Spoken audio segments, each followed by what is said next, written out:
And hello, everybody. How are we doing today? I'm going to turn myself up just a little bit. Not too much because I don't want to overwhelm anyone with my voice. But we are still having a very calm, very chill reading stream today. Once again, we are going to be reading from chapter 22.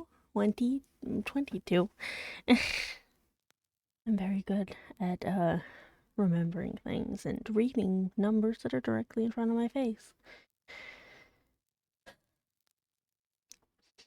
We're starting from chapter 22 and moving on from there. And, yeah, just as a little update on the plot, if anyone has not been tuning in exactly and wants a little update, Mr. Rochester made it quite obvious that he wanted to be with Jane, and, basically, very gently was like, if you could just take this step, you could be happy. Like, I feel the same way about you that you feel about me. And fuck propriety. He didn't say it so obviously, but it was such a heavy implication that, you know. Um, but she also heard tell that her former guardian, that was the one that sent her off to, the school, um, apparently she was dying. She was on her deathbed, and Bessie asked Jane to come visit and at least say her goodbyes. Even if the woman was horrible to her and the children were horrible to her, apparently John, the asshole male child, I can't remember if he died or not, but I know that he accrued quite a lot of debt. And he, was just terrible. And Georgiana is a hoe. Like an old-timey hoe, though, so she just likes being in love and she likes acting dramatic like the olden times ladies, the debutantes of the ball, you know? Um, and Eliza became a nun, I think. Basically, she joined a religious group or what have you, and is quite different, very judgy.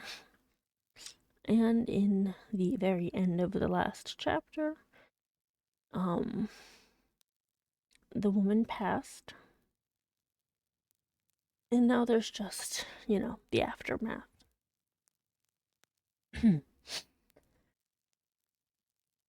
Chapter 22. Mr. Rochester had given me but 1 week's leave of absence, yet a month elapsed before I quitted Gateshead. I wished to leave immediately after the funeral, but Georgiana entreated me to stay till she could get off to London, whither she was now at last invited by her uncle, Mr. Gibson, who had come down to direct his sister's interment and settle the family affairs. Georgiana said she dreaded being left alone with Eliza. From her she got neither sympathy in her dejection, support in her fears, nor aid in her preparations. So I bore with her feeble-minded wailings and selfish lamentations as well as I could, and did my best in sewing for her and packing her dresses.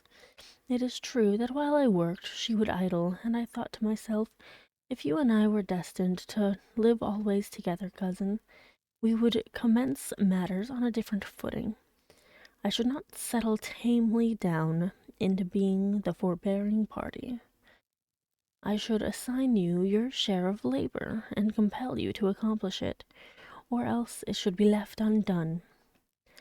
I should insist also on your keeping some of those drawling half insincere complaints hushed in your own breast. It is only because of our connection No, it is only because our connection happens to be very transitory, and comes at a peculiarly mournful season, that I consent thus to render it so patient and compliant on my part. At last I saw Georgiana off, but now it was Eliza's turn to request me to stay another week. Her plans required all her time and attention, she said.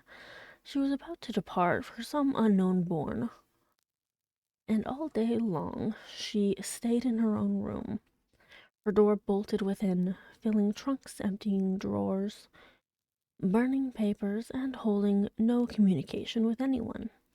She wished me to look after the house, to see callers, and answer notes of condolence. One morning she told me I was at liberty, and, she added, I am obliged to you for your valuable services and discreet conduct.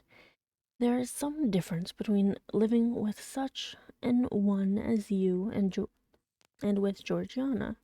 You perform your own part in life and burden no one.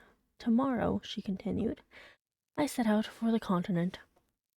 I shall take up my abode in a religious house near Lisle, a nunnery, you would call it. There I shall be quiet and unmolested. I shall devote myself for a time to the examination of the Roman Catholic dogmas, and to a careful study of the workings of their system. If I find it to be, as I have suspected it is, the one best calculated to ensure the doing of all things decently and in order, I shall embrace the tenets of Rome, and probably take the veil. So she's not quite a nun yet. She's considering becoming one. I neither expressed surprise at this resolution, nor attempted to dissuade her from it. The vocation will fit you to a hair, I thought. Much good may it do you. When we parted, she said, Good-bye, Cousin Jane Eyre. I wish you well. You have some sense. Bitch. I then turned. You are not without sense, Cousin Eliza. But what you have, I suppose, in another year, will be walled up alive in a French convent. However, it is not my business, and so it suits you. I don't much care. You are in the right, said she, and with these words we each went our separate way.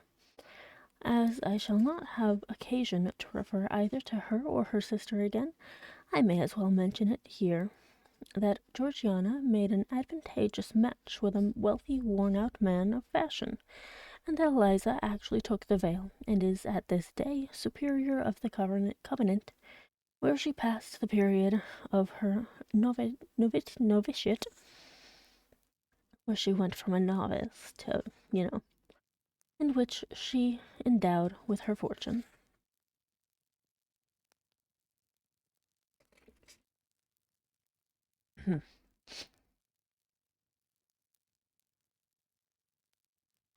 How people feel when they are returning home from an absence, long or short, I did not know.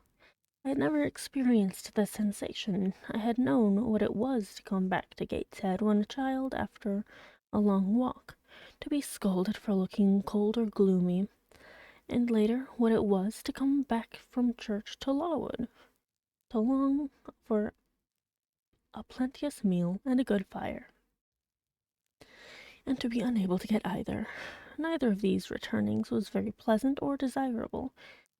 No magnet drew me to a given point, increasing in its strength of attraction the nearer I came. The return to Thornfield was yet to be tried. My journey seemed tedious, very tedious. 50 miles one day, a night spent at an inn, 50 miles the next day.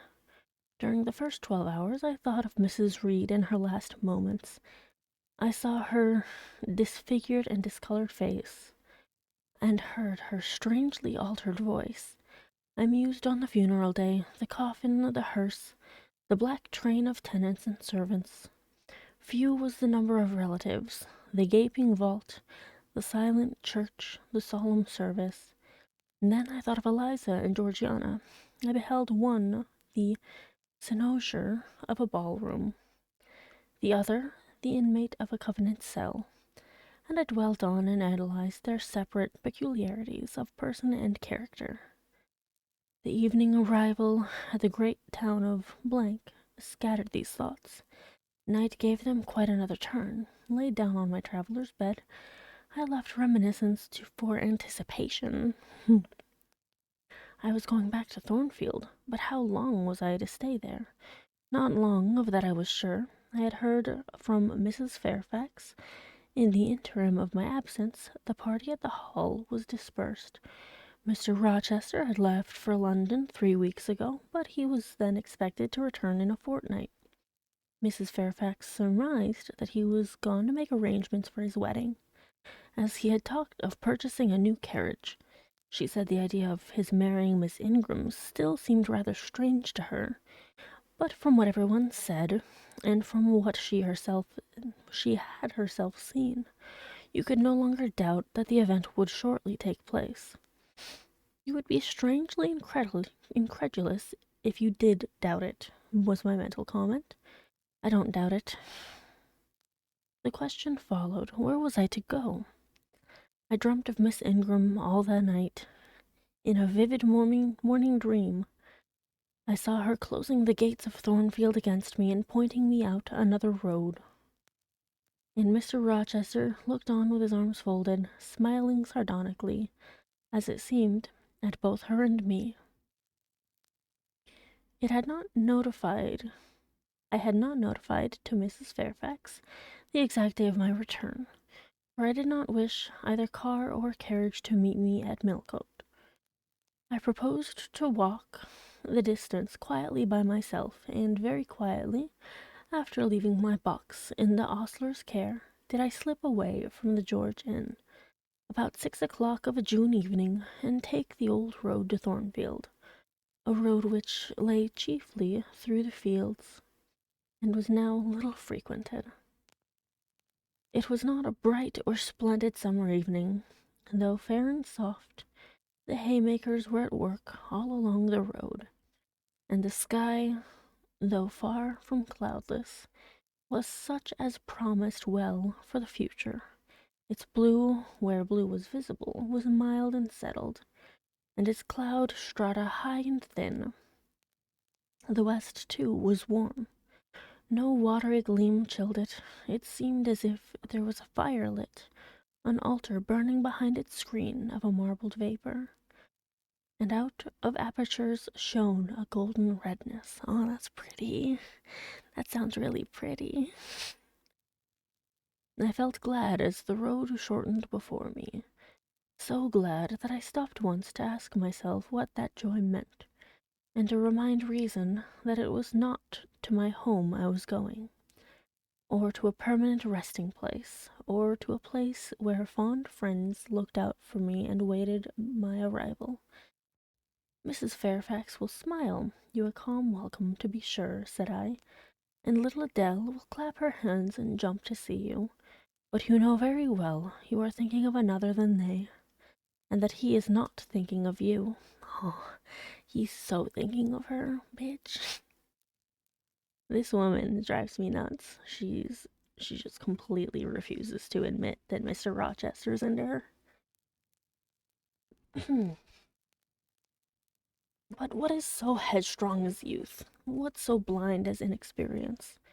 These affirmed that it was pleasure enough to have the privilege of again looking on Mr. Rochester, whether he looked on me or not, and they added, hasten, hasten, be with him while you may. But a few more days or weeks at most, and you are parted from him forever. And then I strangled a newborn agony, a deformed thing which I could not persuade myself to own and rear, and ran on. They are making hay, too, in Thornfield Meadows, or rather, the laborers are just quitting their work and returning home with their rakes on their shoulders, now at the hour I arrive. I have but a field or two to traverse, and then I shall cross the road and reach the gates. How full the hedges are of roses! But I have no time to gather any. I want to be at the house. I passed a tall briar, shooting leafy and flowery branches across the path. I see the narrow stile with stone steps, and I see Mr. Rochester sitting there, a book and a pencil in his hand. He is writing. Well, he is not a ghost, yet every nerve I have is unstrung. For a moment I am beyond my own mastery. What does it mean? I did not think I should tremble in this way when I saw him, or lose my voice or the power of motion in his presence. I will go back as soon as I can stir. I need not make an absolute fool of myself. I know another way to the house. It does not signify if I knew 20 ways, for he has seen me. Whoops. Hello, he cries as he puts up his book and his pencil. There you are. Come on, if you please. And I suppose I do come on, though in what fashion I know not, being scarcely cognizant of my movements, and solicitous only to appear calm, and above all, to control the working muscles of my face, which I feel rebel insolently against my will, and struggle to express what I had resolved to conceal. But I have a veil. It is down.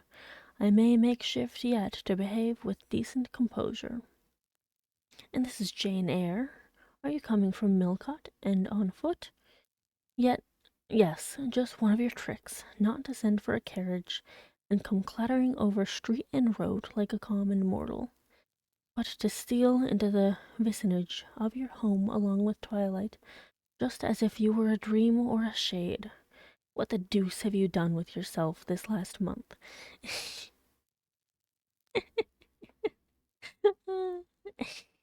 I love that he just knows everything.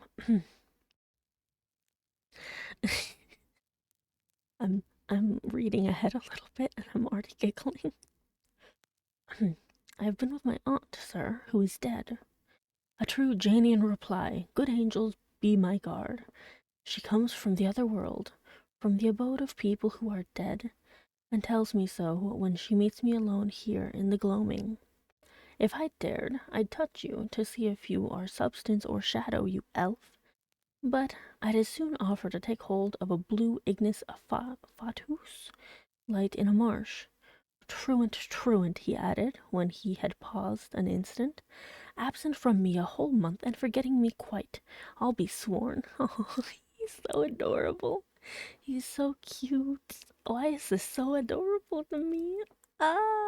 He's like, how dare you not show up? You told me.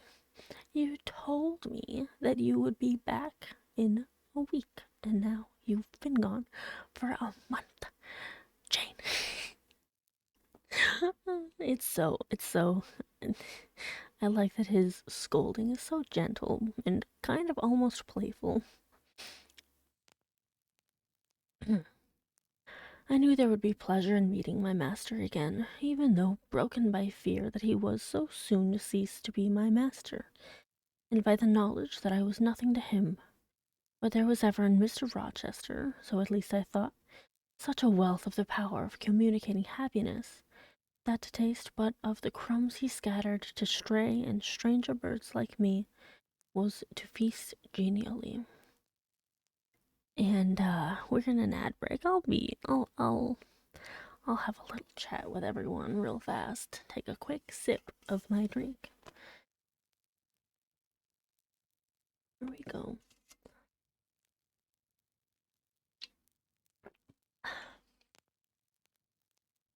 I love their dynamic, by the way. I don't know.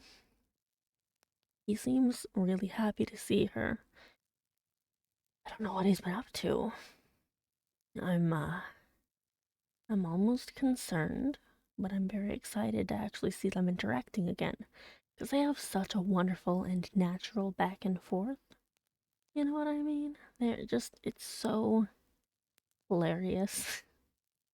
It's adorable. Their little back and forth, back and forth. And again, Mr. Rochester, he's so clear about what he wants and his intentions and the fact that he hates the concept of his marriage.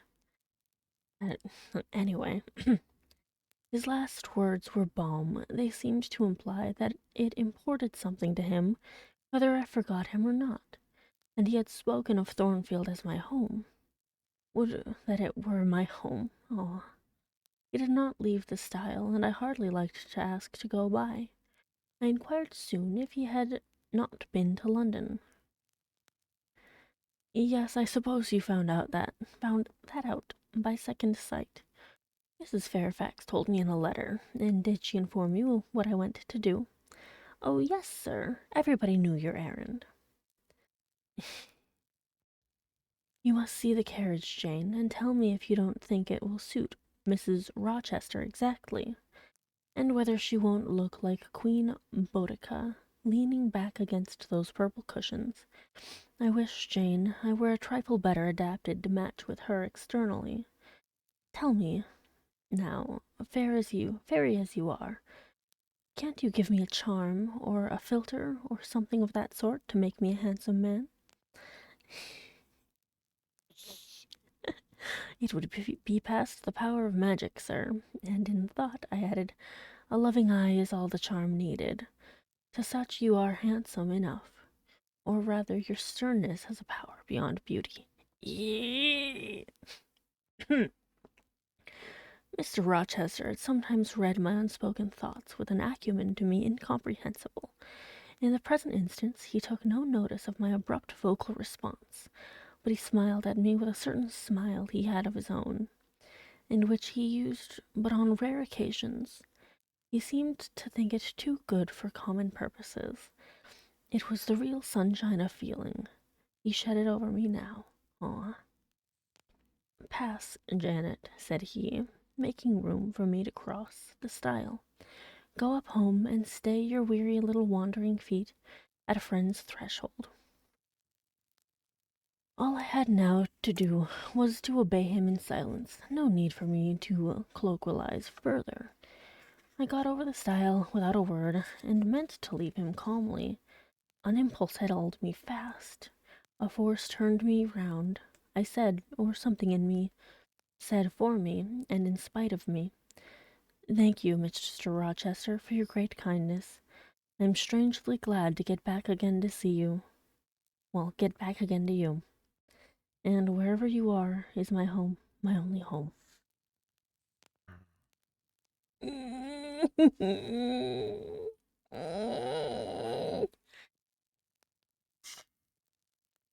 How could she say this? I walked on so fast that even he could hardly have overtaken me had he tried. Little Adele was half wild with delight when she saw me. Mrs. Fairfax received me with her usual plain friendliness. Leah smiled, and even Sophie bid me bonsoir with glee. This was very pleasant. There is no happiness like that of being loved by your fellow creatures, and feeling that your presence is an addition to their comfort.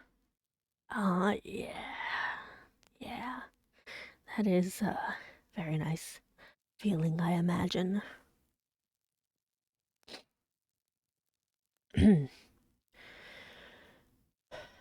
I, that evening, shut my eyes resolutely against the future.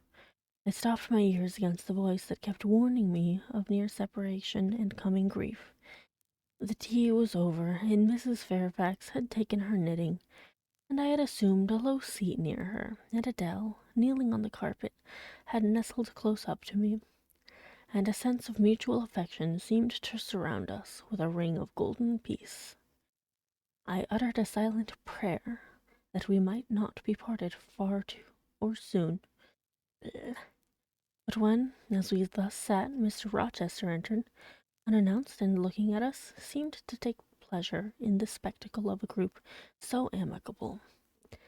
When he said he supposed the old lady was all right now, that she had gotten her adopted daughter back again, and added that he saw Adele was prête à croquer à ses petits mamans anglais, I have ventured to hope that he would, even after his marriage, keep us together somewhere under the shelter of his protection, and not quite exiled from the sunshine of his presence. Ow! A fortnight of dubious calm succeeded my return to Thornfield Hall. Nothing was said of the master's marriage, and I saw no preparation going on for such an event. Almost every day I asked Mrs. Fairfax if she had yet heard anything decided. Her answer was always in the negative.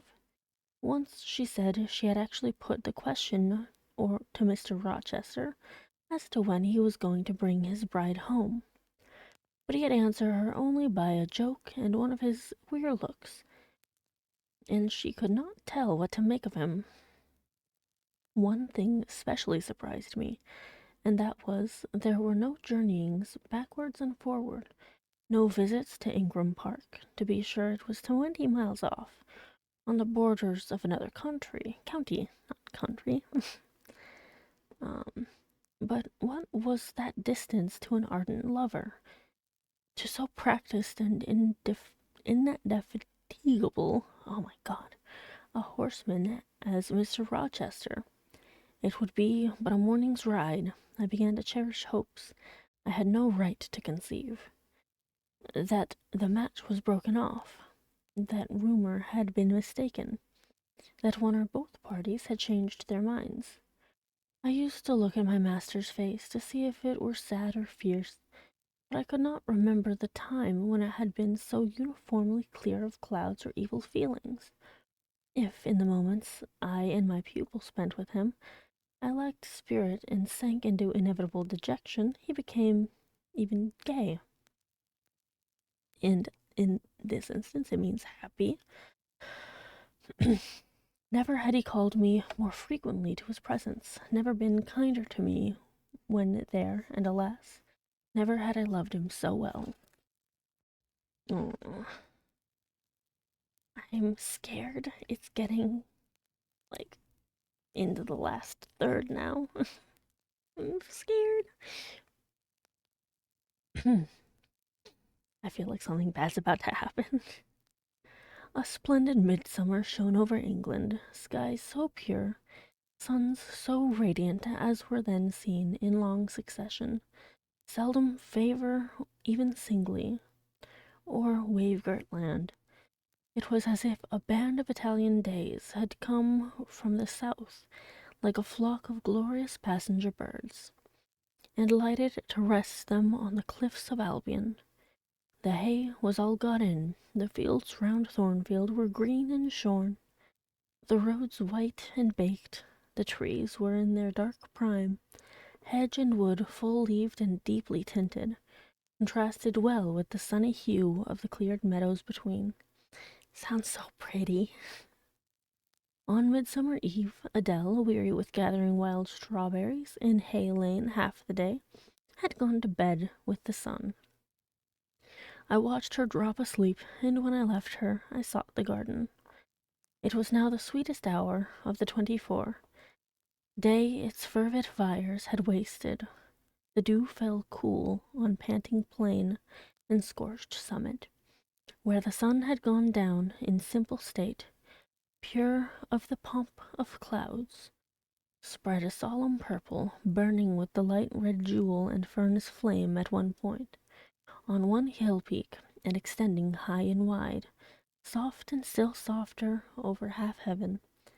The east had its own charm, or fine deep blue, and its own modest gem, a casino and solitary star. Soon it would boast the moon, but she was yet beneath the horizon. I walked a while on the pavement, but a subtle, well-known scent, that of a cigar, stole from some window. I saw the library casement open a handbreadth. I knew I might be watched thence. So I went apart into the orchard. No nook in the grounds more sheltered and more Eden-like. It was full of trees, it bloomed with flowers. A very high wall shut it out from the court. On one side, on the other, a beech avenue screened it from the lawn. At the bottom was a sunk fence, its sole separation from lonely fields. A winding walk bordered with laurels and terminating in a giant horse chestnut, circled at the base by a seat, led down to the fence. Here one could wander unseen, while such honeydew fell. Such silence reigned, such gloaming gathered. I felt as if I could haunt such shade forever.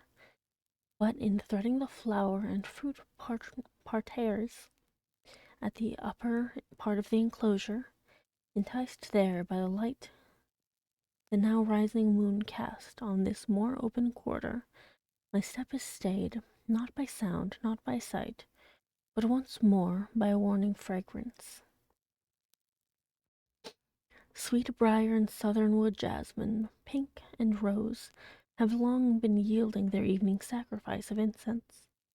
This new scent is neither shrub nor flower. It is, I know it well, it is Mr. Rochester's cigar. I look round and I listen. I see trees laden with ripening fruit. I hear a nightingale warbling in a wood half a mile off. No moving form is visible, no coming step audible, but that perfume increases. I must flee. I make for the wicket leading to the shrubbery, and I see Mr. Rochester entering.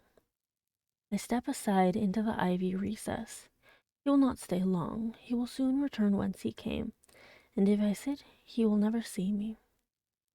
But no, eventide is as pleasant to him as to me, and this antique garden as attractive. As he strolls on, now lifting the gooseberry tree branches to look at the fruit, large as plums, with which they are laden, now taking a ripe cherry from the wall, now stooping towards a knot of flowers, either to inhale their fragrance or to admire the dew beads on their petals, a great moth goes humming by me. It alights on a plant. It alights on a plant at Mr. Rochester's foot. He sees it and bends to examine it. Oh boy.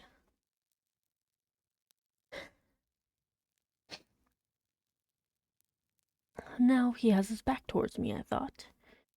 And he is occupied too.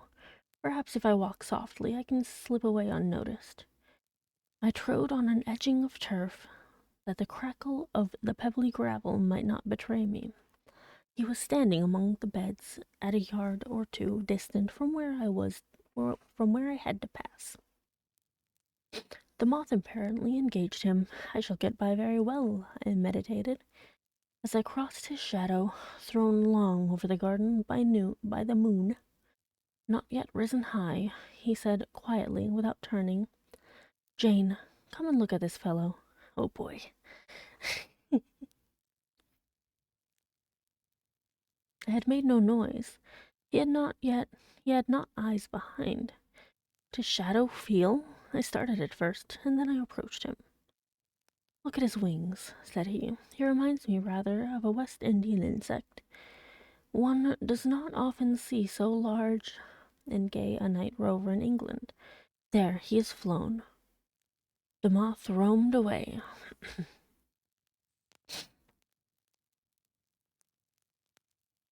One second. The moth roamed away. I was sheepishly retreating also, but Mr. Rochester followed me, and when we reached the wicket, he said, "Turn back. On so lovely a night it is a shame to sit in the house. And surely no one can wish to go to bed while sunset is thus at meeting with moonrise. It is one of my faults that through my tongue is sometimes prompt enough at an answer. There are times when it sadly fails me in framing an excuse, and always the lapse occurs at some crisis, when a facile word or plausible pretext is specially wanted to get me out of painful embarrassment. I did not like to walk at this hour alone with Mr. Rochester in the shadowy orchard, but I could not find a reason to allege for leaving him.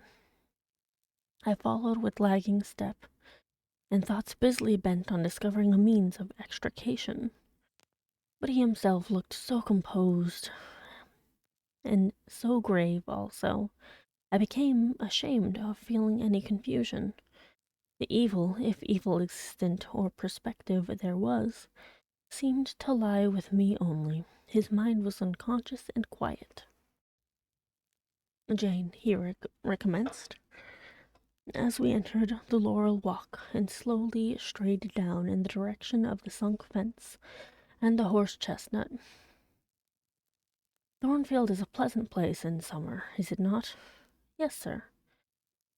You must have become in some degree attached to the house, you who have an eye for natural beauties and a good deal of the organ of adhesiveness. I am attached to it, sir.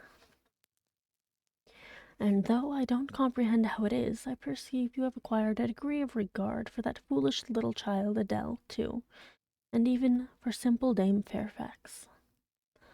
Yes, sir, in different ways. I have an affection for both. And would be sorry to part with them? Yes. Pity, he said, and sighed and paused. It is always the way of events in this life, he continued presently. No sooner have you got settled in a pleasant resting place than a voice calls out to you to rise and move on, for the hour of repose is expired. Must I move on, sir? I asked. Must I leave Thornfield?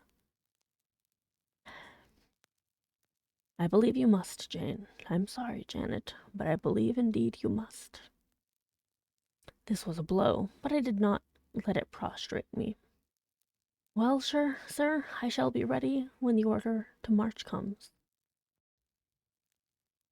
It has come now. I must give it tonight. Then you are going to be married, sir?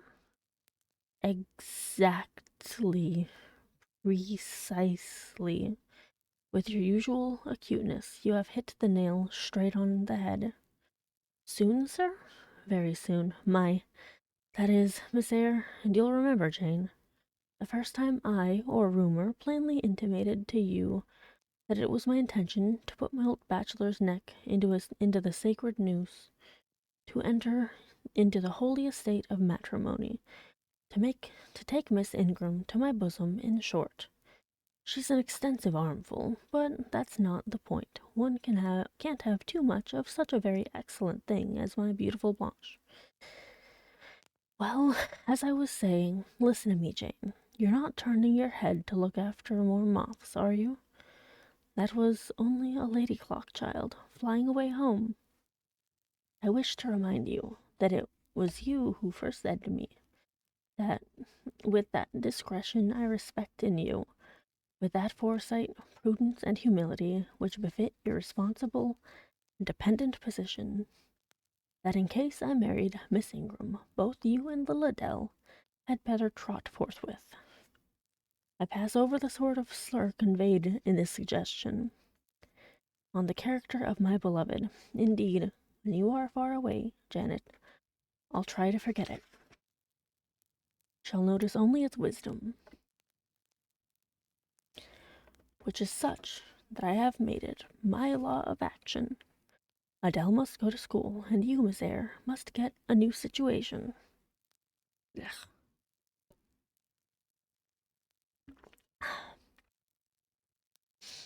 Yes, sir, I will advertise immediately, and meantime, I suppose I may stay here till I find another shelter to betake myself to. But I stopped, feeling it would not do to risk a long sentence, for my voice was not quite under command. In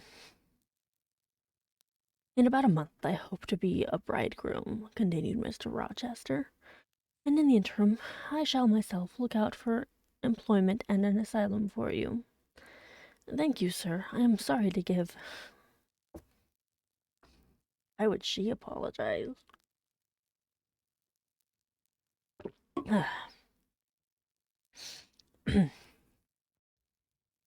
Oh, no need to apologize. I consider that when a dependent does her duty as well as you have done yours, she has a sort of claim upon her employer for any little assistance he can conveniently render her. Indeed, I have already, through my future mother-in-law, heard of a place that I think will suit. It is to undertake the education of 5 daughters of Miss Dionysus Ogle of Bitternut Lodge. Bitternut Lodge? Bitternut? Come on. Why is it bitternut? Connaught, Ireland. You'll like Ireland, I think. There's such warm-hearted people there, they say. It is not. It is a long way off, sir. No matter. A girl of your sense will not object to the voyage or the distance. Not the voyage, but the distance, and then the sea is a barrier. From what, Jane? From England and from Thornfield and, well, from you, sir.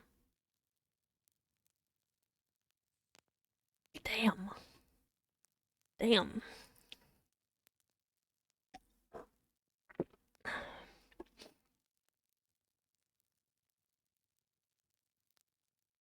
I said this almost involuntarily, and with as little sanction of free will, my tears gushed out. I did not cry so as to be heard, however. I avoided sobbing. The thought of Miss O'Gall at Bitternut Lodge struck cold to my heart, and colder the thought of all the brine and foam destined, as it seemed, to rush between me and the masthead at whose side I now walked. The coldest the remembrance of the wider ocean. Damn. Wealth, caste, custom intervened between me and what I naturally and inevitably loved. It is a long way, I said again.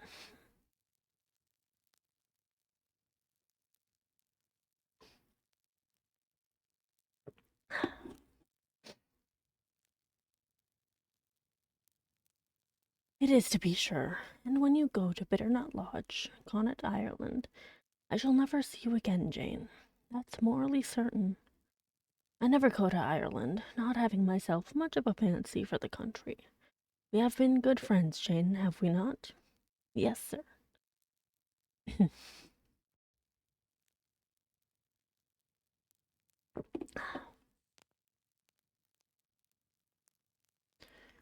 And when friends are on the eve of separation, they like to spend the little time that remains to them close to each other.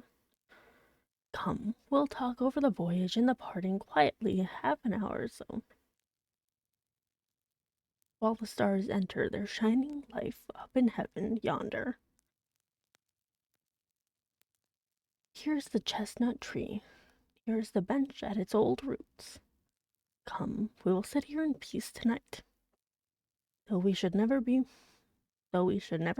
be destined to sit together. He seated me and himself. Damn. So rough. So rough.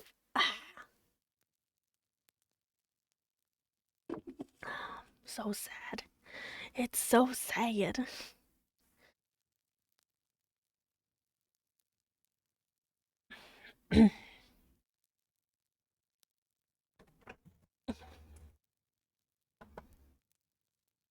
He seated me in himself. It is a long way to Ireland, Janet, and I'm sorry to send my little friend on such weary travels. But if I can't do better, how is it to be helped? Are you anything akin to me, do you think, Jane?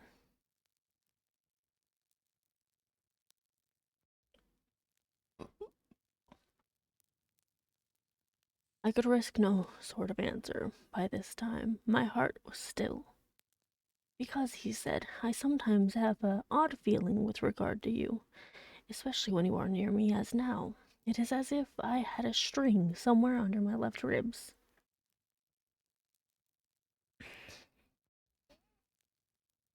Tightly and inextricably.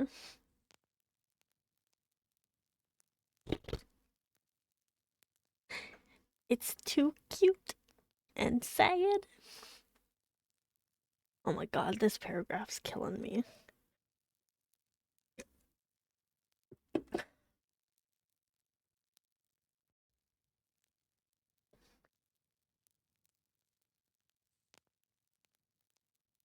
Tightly and inextricably knotted to a similar string situated in the corresponding quarter of your little frame.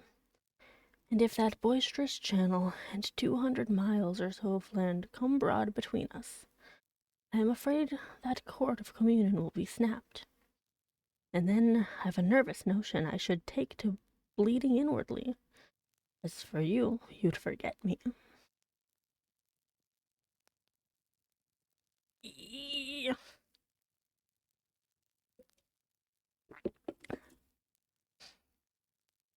That I never should, sir, you know. Impossible to proceed.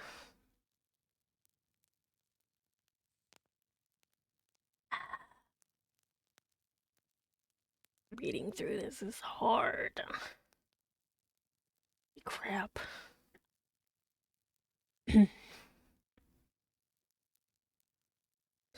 Jane, do you hear that nightingale singing in the wood? Listen. Damn.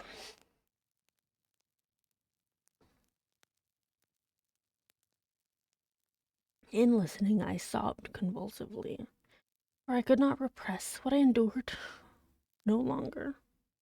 For I could repress what I endured no longer. I was obliged to yield, and I was shaken from head to foot with acute distress. When I did speak, it was only to express an impetuous wish that I had never been born or never come to Thornfield. Because you are sorry to leave it? Bro. Bro, fuck you, Mr. Rochester. Now it's his turn to act naive. God damn.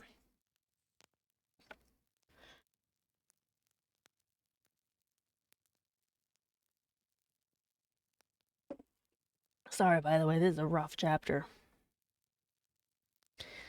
The vehemence of emotion, stirred by grief and love within me, was claiming mastery and struggling for full sway, and asserting a right to predominate, to overcome, to live, rise, and reign at last. Yes, and to speak.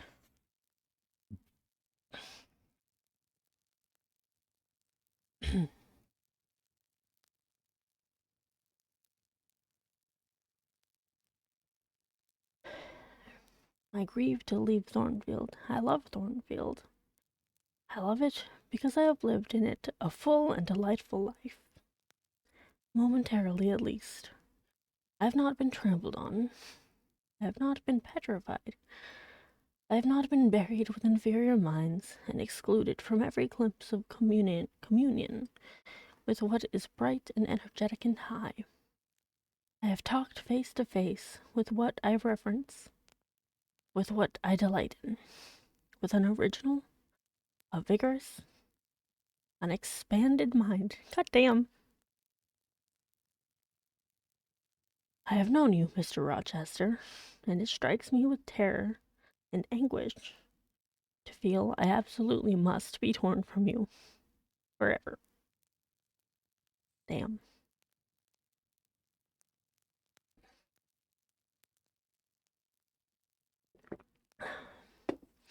I see the necessity of departure, and it is like looking on the necessity of death.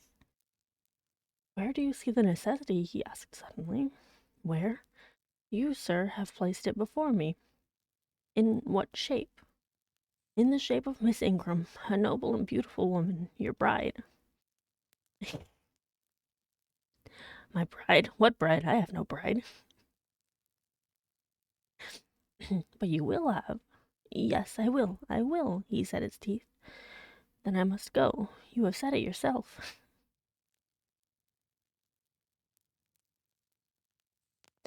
Ugh.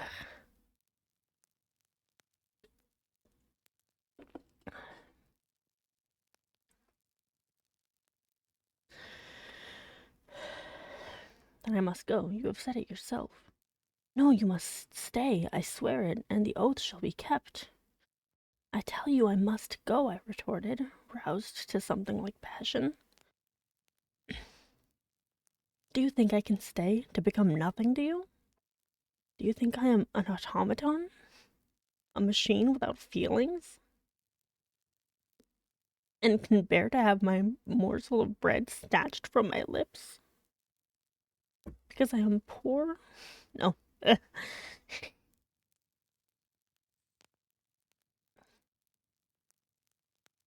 And bear to have my morsel of bread snatched from my lips?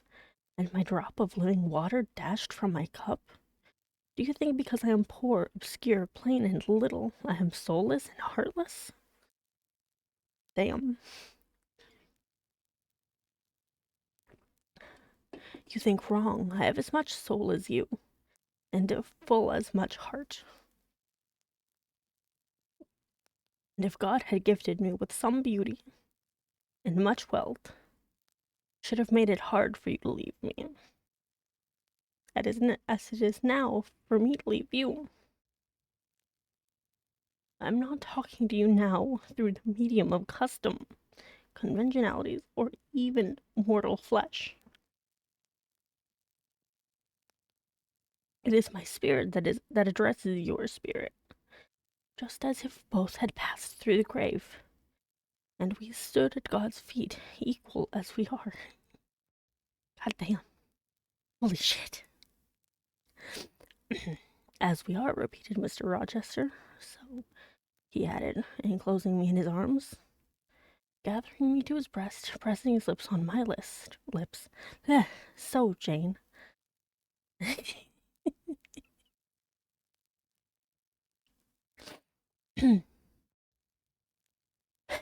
They finally fucking kissed. And I fucked up pronouncing it eep. Yes, so, sir, I rejoined, and yet not so. For you are a married man, or as good as a married man, and wedded to one inferior to you, to one with whom you have no sympathy, whom I do not believe you truly love, for I have seen and heard you sneer at her. I would scorn such a union, therefore I am better than you. Let me go. Man. She's like, I think I'm better than you because I would fuck, no, not that union. Where, Jane? To Ireland? Yes, to Ireland. I've spoken my mind and can go anywhere now. Jane, be still. Don't struggle so, like a wild, frantic bird that is rending its own plumage in its desperation. I am no bird, and no net ensnares me. I am a free human being with an independent will, which I now exert to leave you. Another effort set me at liberty, and I stood erect before him. And your will shall decide your destiny, he said. I offer you my hand, my heart, and a share of all my possessions. You play a farce which I merely laugh at. I ask you to pass through life at my side, to be my second self, and best earthly companion. Aww. For that fate you have already made your choice, and must abide by it. Jane, be still a few moments. You are overexcited. I will be still too. A waft of wind came sweeping down the laurel walk, and trembled through the boughs?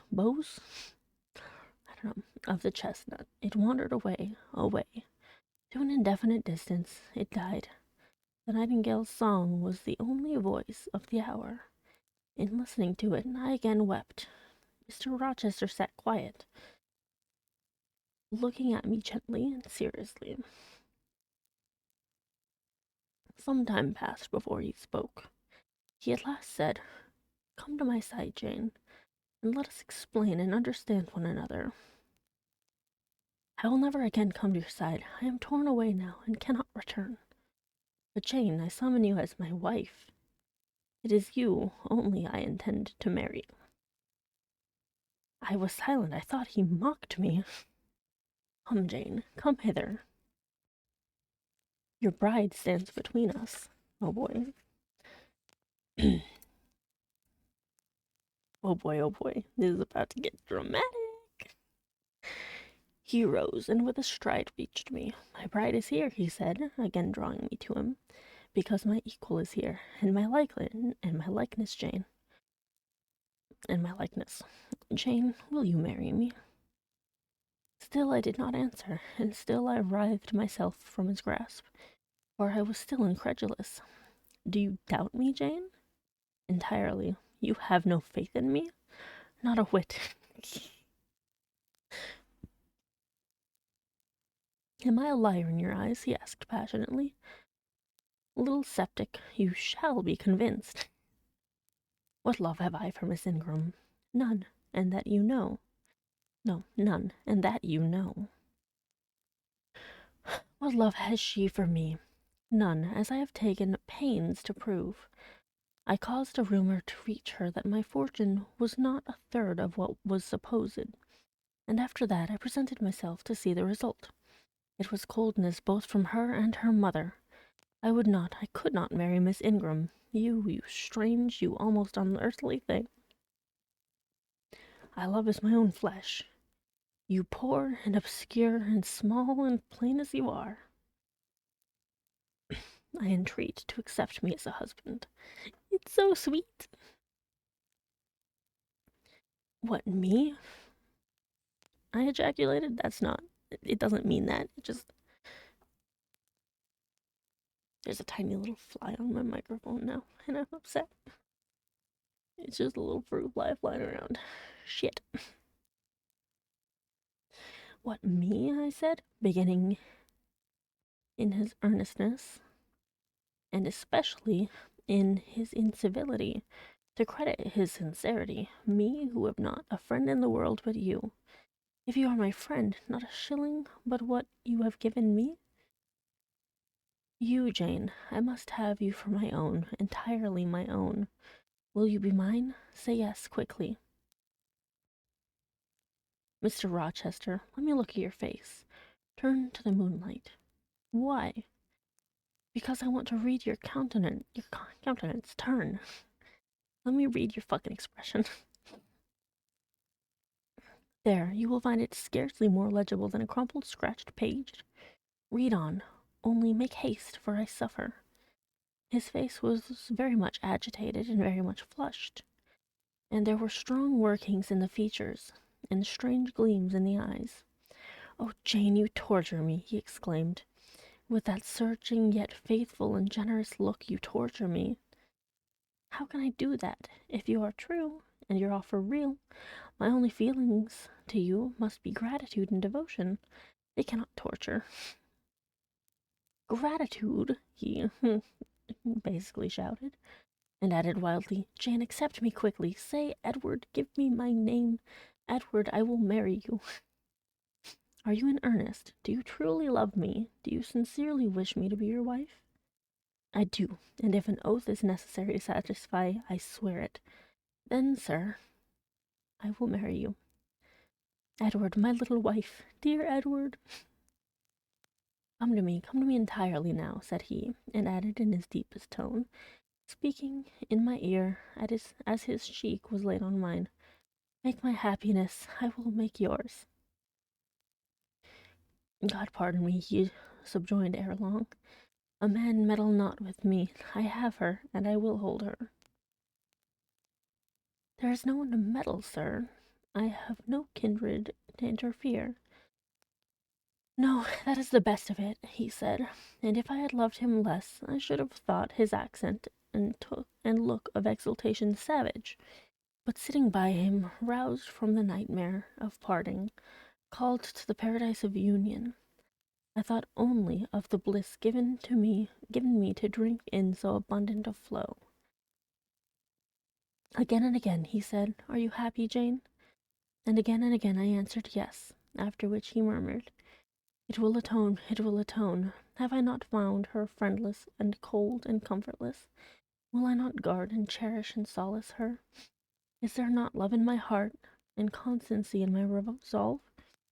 It will expiate at God's tribunal. I know my Maker sanctions what I do. For the world's judgment I wash my hands thereof. For man's opinion I defy it." Nice.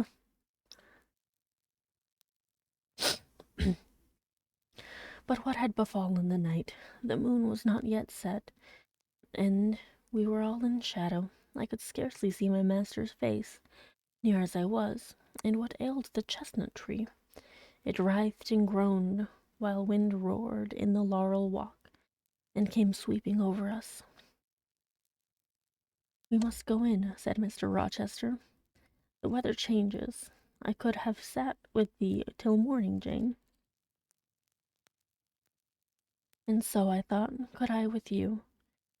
I should have said ho. I should have I should have said so, perhaps, but a livid, vivid spark leapt out of a cloud at which I was looking, and there was a crack, a crash, and a close rattling peal, and I thought only of hiding my dazzled eyes against Mr. Rochester's shoulder. Oh boy, this is gonna get really dramatic. The rain rushed down. He heard me up the walk, through the grounds and into the house, but we were quite wet before we could pass the threshold.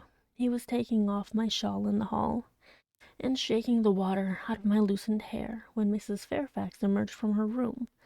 I did not observe her at first, nor did Mr. Rochester. The lamp was lit. The clock was on the stroke of 12.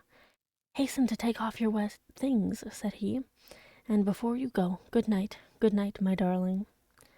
He kissed me repeatedly. When I looked up on leaving his arms, there stood the widow, pale, grave, and amazed.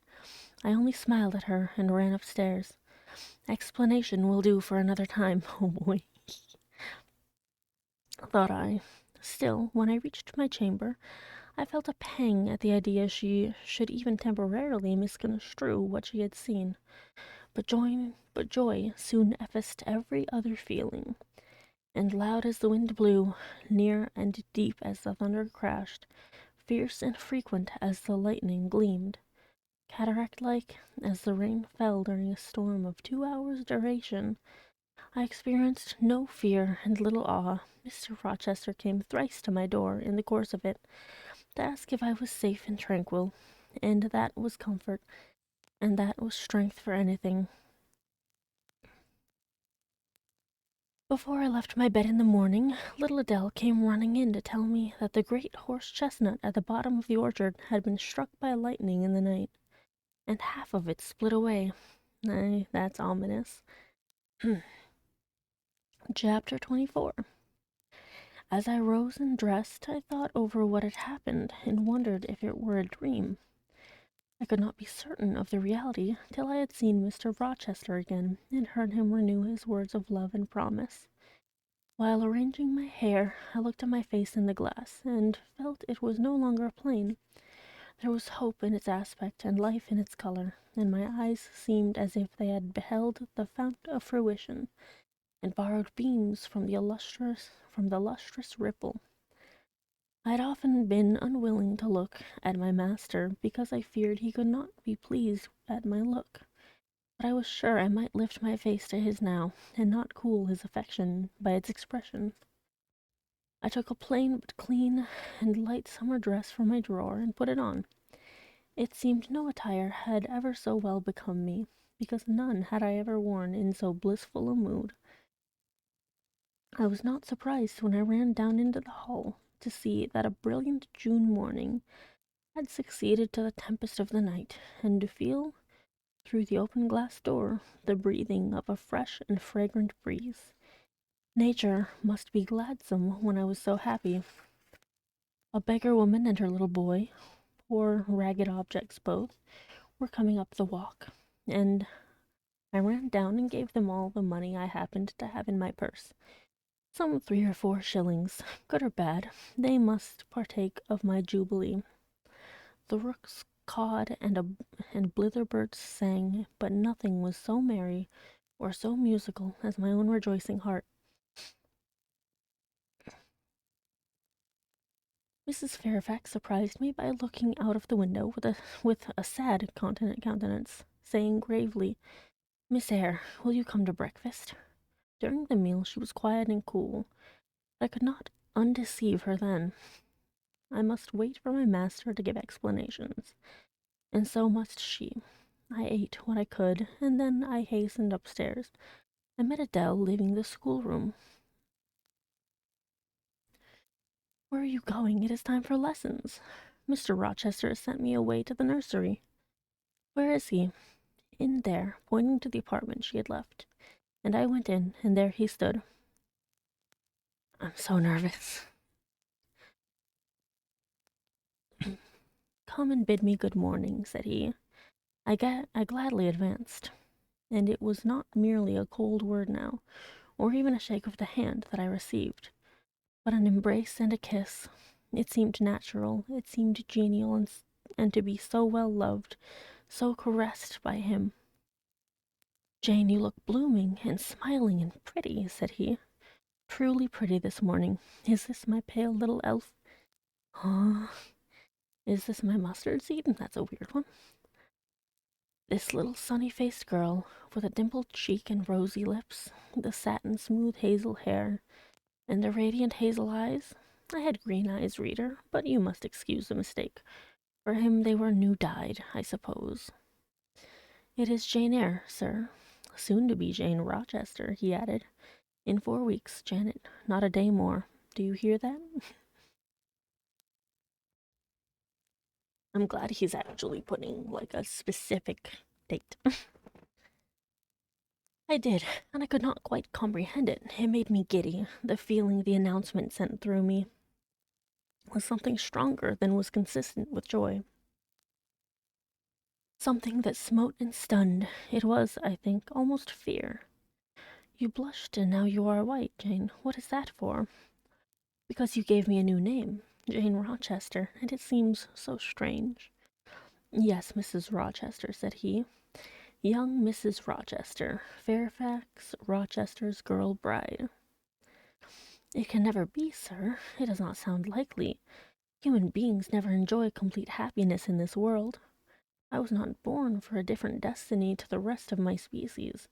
To imagine such a lot befalling me is a fairy tale, a daydream, which I can and will realize. I shall begin today. This morning I wrote to my banker in London to send me certain jewels he has in his keeping, heirlooms for the ladies of Thornfield. In a day or two I hope to pour them into your lap, for every privilege, every attention shall be yours that I would accord a peer's daughter, if about to marry her." "Oh, sir, never rain jewels. I don't like to hear them spoken of. Jewels for Jane Eyre sounds unnatural and strange. I would rather not have them." I, I read the next line.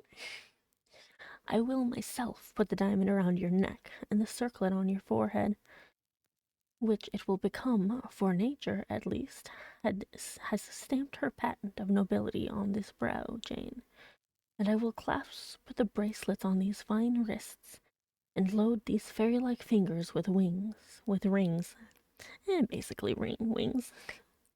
No, no, sir. Think of other subjects, and speak of other things. And in another strain, don't address me as if I were a beauty. I am your plain, Quakerish governess. You are a beauty in my eyes, and a beauty just after the desire of my heart, delicate and aerial." "Puny and insignificant, you mean. You are dreaming, sir, or you are sneering. For God's sake, don't be ironical." "I will make the world acknowledge you a beauty, or you are sneering. No, I will make the world acknowledge you a beauty too," he went on, while I really became uneasy at the strain he had adopted, because I felt he was either deluding himself or trying to delude me. "I will attire my Jane in satin and lace, and she shall have roses in her hair, and I will cover the head I love best with a priceless veil. And then you won't know me, sir, and I shall not be your Jane Eyre any longer, but an ape in a harlequin's jacket, a jay in borrowed plumes. I would as soon see you, Mr. Rochester, tricked out in stage trappings, as myself clad in a court lady's robe. And I don't call you handsome, sir, though I love you most dearly, far too dearly to flatter you. Don't flatter me." He pursued his theme, however, without noticing my depreciation. "This very day I shall take you in the carriage to Millcote, and you must choose some dresses for yourself. I told you we shall be married in 4 weeks. The wedding is to take place quietly, in the church down below yonder, and then I shall waft you away at once to town. After a brief stay there, I shall bear my treasure to regions nearer the sun, to French vineyards and Italian plains, and she shall see whatever is famous and old story and in modern record. She shall taste, too, of the life of cities, and she shall learn to value herself by just comparison with others. It's so nice. It sounds very dreamy. I'm a little bit worried. Shall I travel, and with you, sir? You shall sojourn at Paris, Rome, and Naples, at Florence, Venice, and Vienna. All the ground I have wandered over shall be retrodden by you. Wherever I stamped my hoof, your sylph's foot shall step also. 10 years since, I flew through Europe half mad with disgust, hate, and rage as my companions. Now I shall revisit it healed and cleansed, with a very angel as my comforter. I laughed at him as he said this. I'm not an angel, I asserted, and I will not be one till I die. I will be myself, Mr. Rochester. You must neither expect nor exact anything celestial of me, for you will not get it, any more than I shall get it of you, which I do not at all anticipate. What do you anticipate of me? For a little while you will perhaps be as you are now, a very little while, and then you will turn cool, and then you will be capricious, and then you will be stern, and I shall have much ado to please you. But when you get well used to me, you will perhaps like me again. Like me, I say, not love me. I suppose your love will effervesce in 6 months or less. I have observed in books written by men that period assigned as the farthest to which a husband's ardor extends. Yet, after all, as a friend and companion, I hoped never to become quite distasteful to my dear master. Distasteful? And like you again? I think I shall like you again, and yet again, and I will make you confess you do not only like, but love. I will make you confess that I do not only like, but love you, with truth, fervor, and constancy. Yet you are not capricious, sir? To women who please me only by their faces, I am the very devil when I find out they have neither souls nor hearts.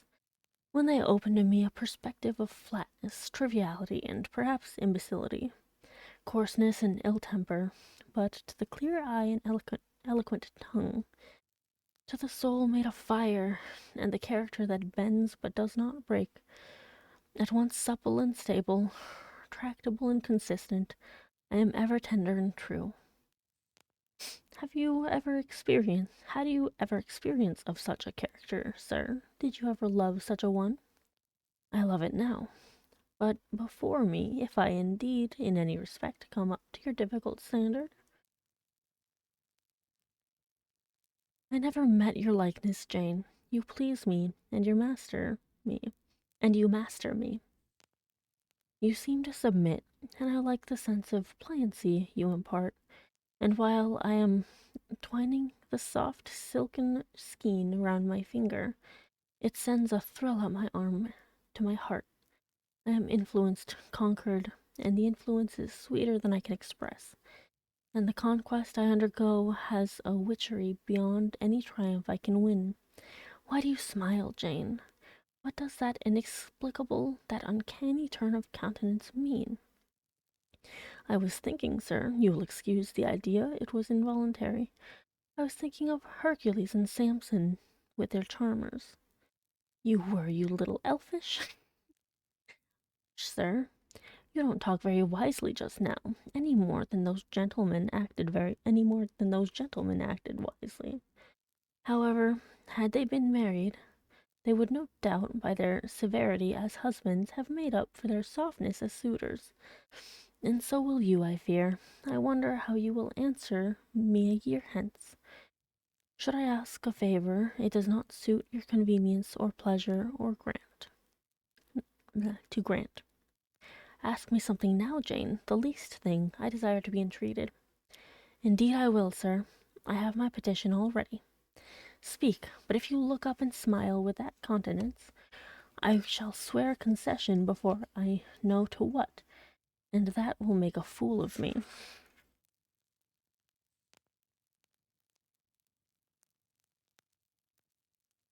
Not at all, sir. I ask only this. Don't send for the jewels, and don't crown me with roses. You might as well put a border of gold lace round that plain pocket handkerchief you have there. I might as well gild refined gold. I know it. Gild refined gold. I know it. Your request is granted, then, for the time. I will remand the order I dispatched to my banker, but you have not yet asked for anything. You have prayed a gift to be withdrawn. Try again.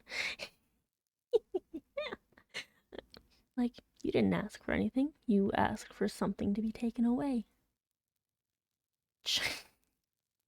Well then, sir, have the goodness to gratify my curiosity, which is much piqued on one point. He looked disturbed. What? He said hastily. Curiosity is a dangerous petition. It is, well, I have not taken a vow to accord every request. But there can be no danger in complying with this, sir. Utter it, Jane. But I wish that instead of a mere inquiry into, perhaps, a secret, it was a wish for half my estate.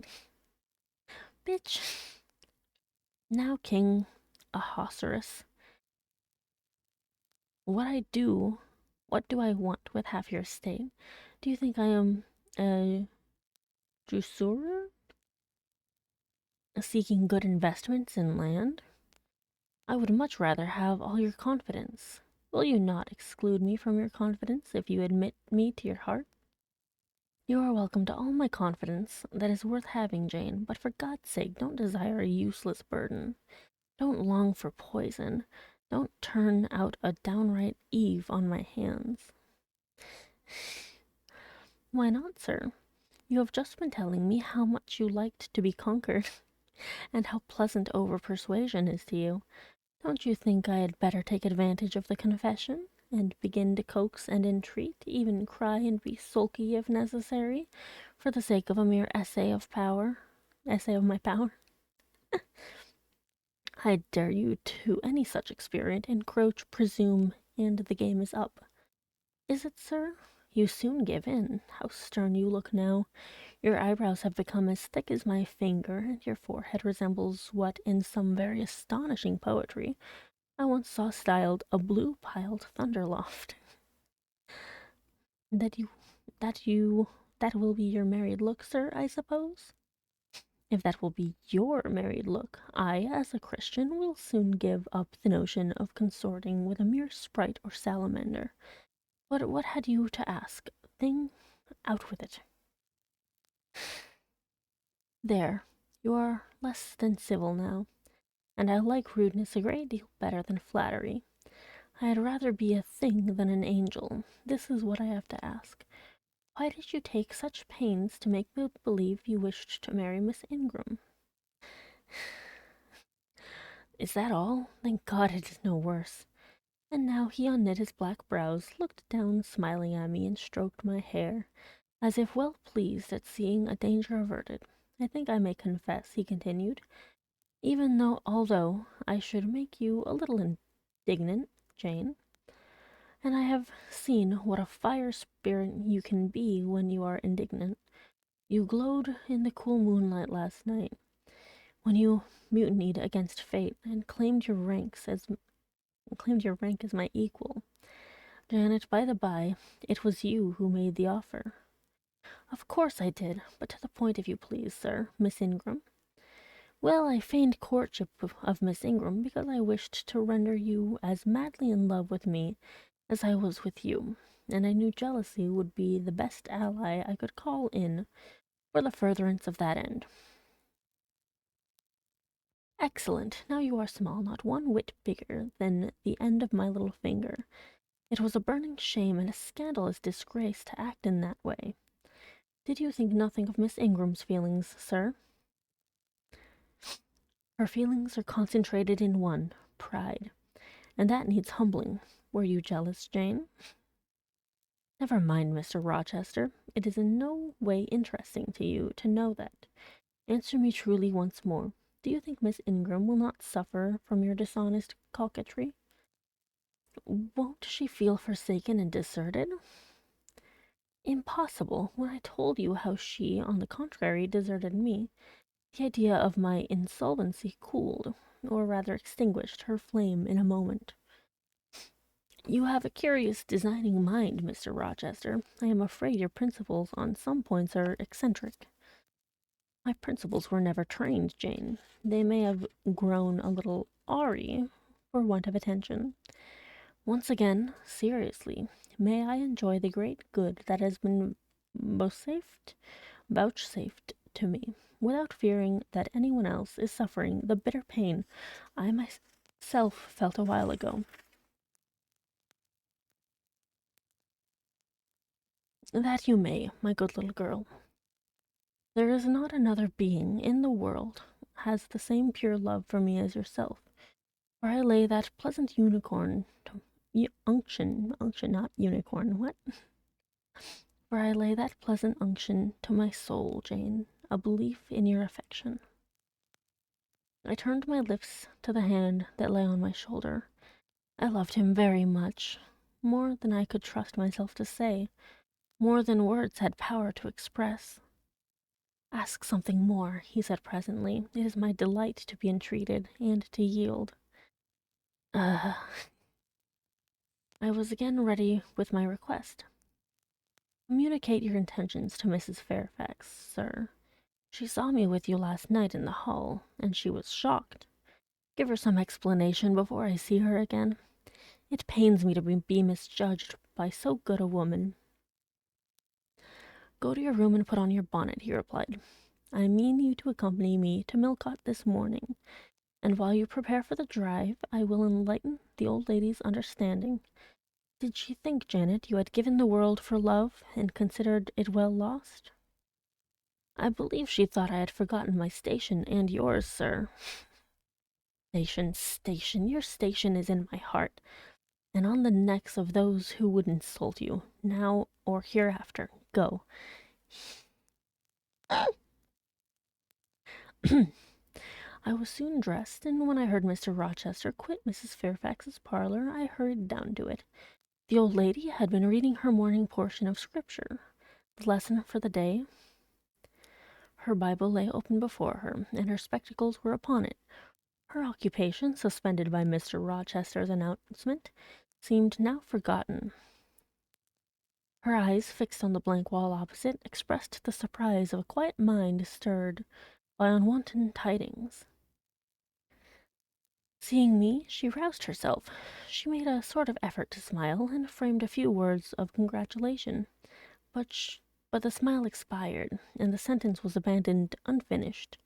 She put up her spectacles, shut the Bible, and pushed her chair back from the table.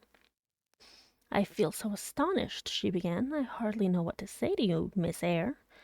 I have surely not been dreaming, have I? Sometimes I half fall asleep when I am sitting alone and fancy things that have never happened.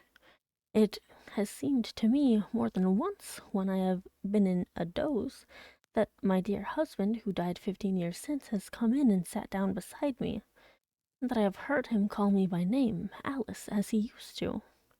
Now, can you tell me whether it is actually true that Mr. Rochester has asked you to marry him? Don't laugh at me, but I really thought he came in here 5 minutes ago and said that in a month you would be his wife. He has said the same thing to me, I replied. He has? Do you believe him? Have you accepted him? Yes. She looked at me bewildered. I could never have thought it. He is a proud man. All the Rochesters were proud, and his father, at least, liked money. He, too, has always been called careful. He means to marry you? He tells me so. She surveyed my whole person. In her eyes I read that they had there found no charm powerful enough to solve the enigma. It passes me, she continued, but no doubt it is true since you say so. How it will answer I cannot tell. I really don't know. Equality of position and fortune is often advisable in such cases, and there are 20 years of difference in your ages. He might almost be your father. Yeah, that is a little bit weird, but it's fine. She's over 18. She's over 18. That means everything's fine. I mean, it might be a little weird, but I don't know. Oh, indeed, Mrs. Fairfax, exclaimed I, nettled. He is nothing like my father. No one who saw us together would suppose it for an instant. Mr. Rochester looks as young and is as young as some men at 25. Huh? Anyway, is it really for love he is going to marry you? She asked. I was so hurt by her coldness and skepticism that the tears rose to my eyes. I am so sorry to grieve you, pursued the widow, but you are so young and so little acquainted with men. I wished to put you on your guard. It is an old saying that all is not gold that glitters. And in this case, I do fear there will be something found to be different to what either you or I expect. Why, am I a monster? I said. Is it impossible that Mr. Rochester should have a sincere affection for me? No, you are very well and much improved of late, and Mr. Rochester, I dare say, is fond of you. I've always noticed that you were a sort of pet of his. There are times when, for your sake, I have been a little uneasy at his marked preference, and have wished to put you on your guard, but I did not like to suggest even the possibility of wrong. I knew such an idea would shock, perhaps offend you, and you were so discreet and so thoroughly modest and sensible, I hoped you might be trusted to protect yourself. Last night I cannot tell you what I suffered when I sought all over the house and could find you nowhere, nor the master either, and then at 12 o'clock saw you come in with him.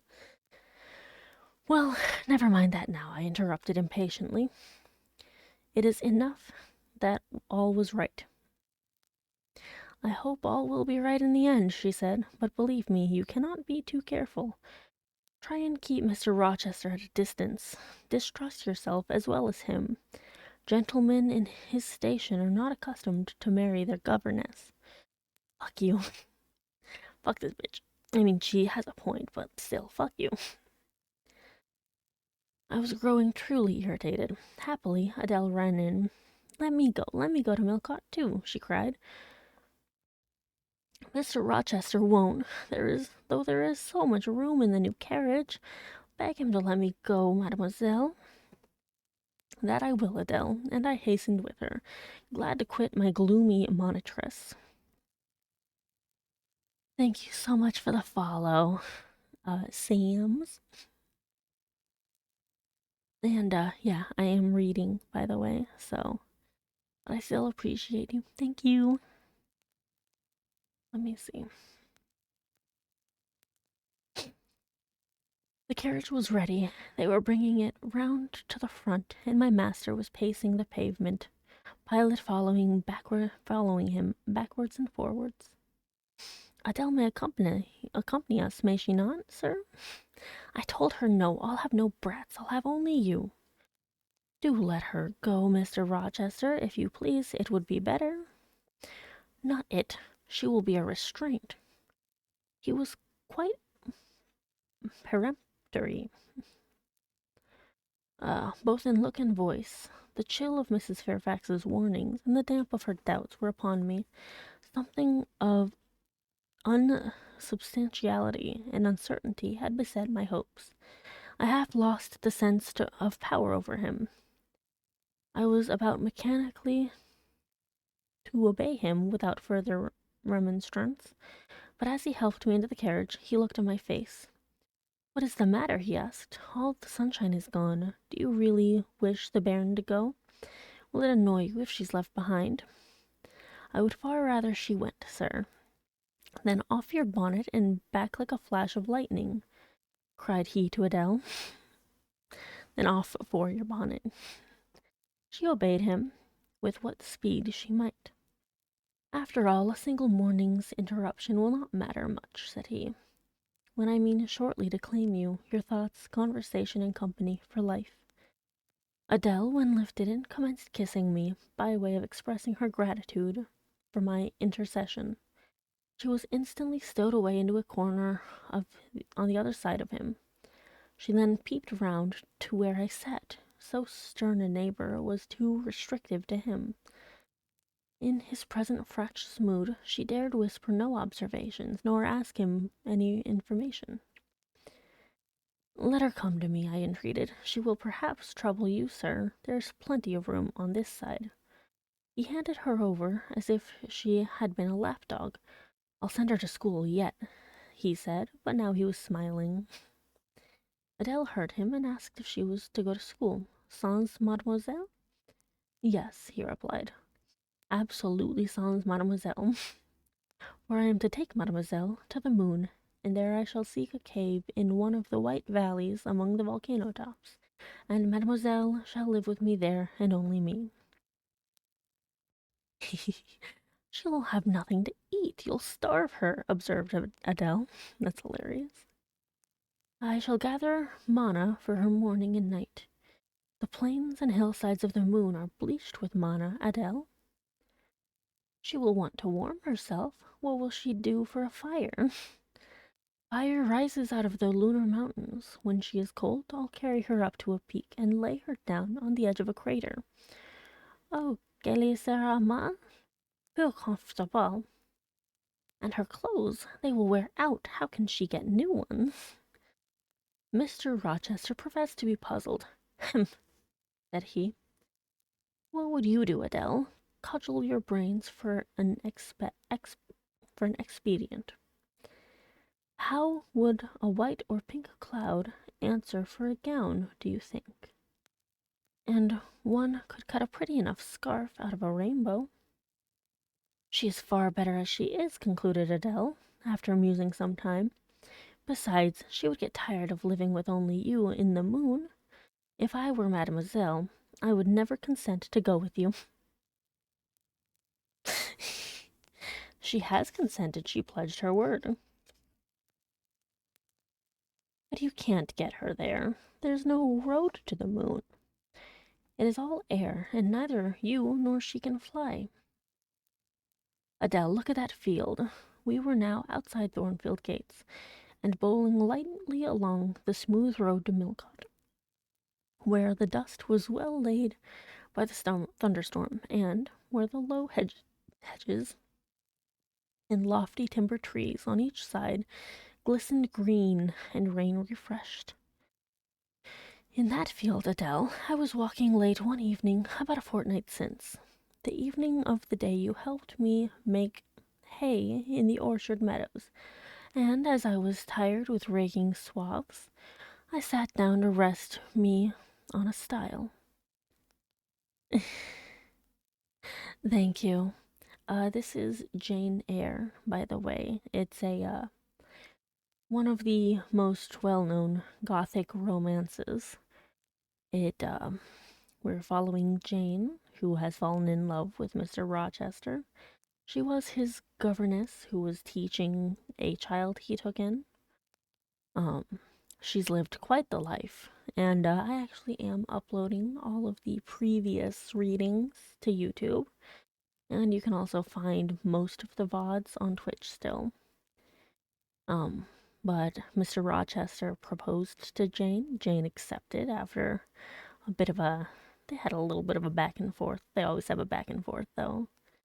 And now they're going to Millcote to get her dressed, get her some fancy dresses. And Adele's here. Adele is the child that she was helping to teach.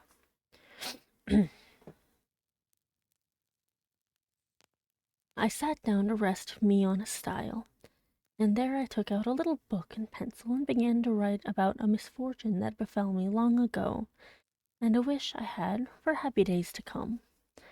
I was writing away very fast, though daylight was fading from the leaf, when something came up the path and stopped 2 yards off me.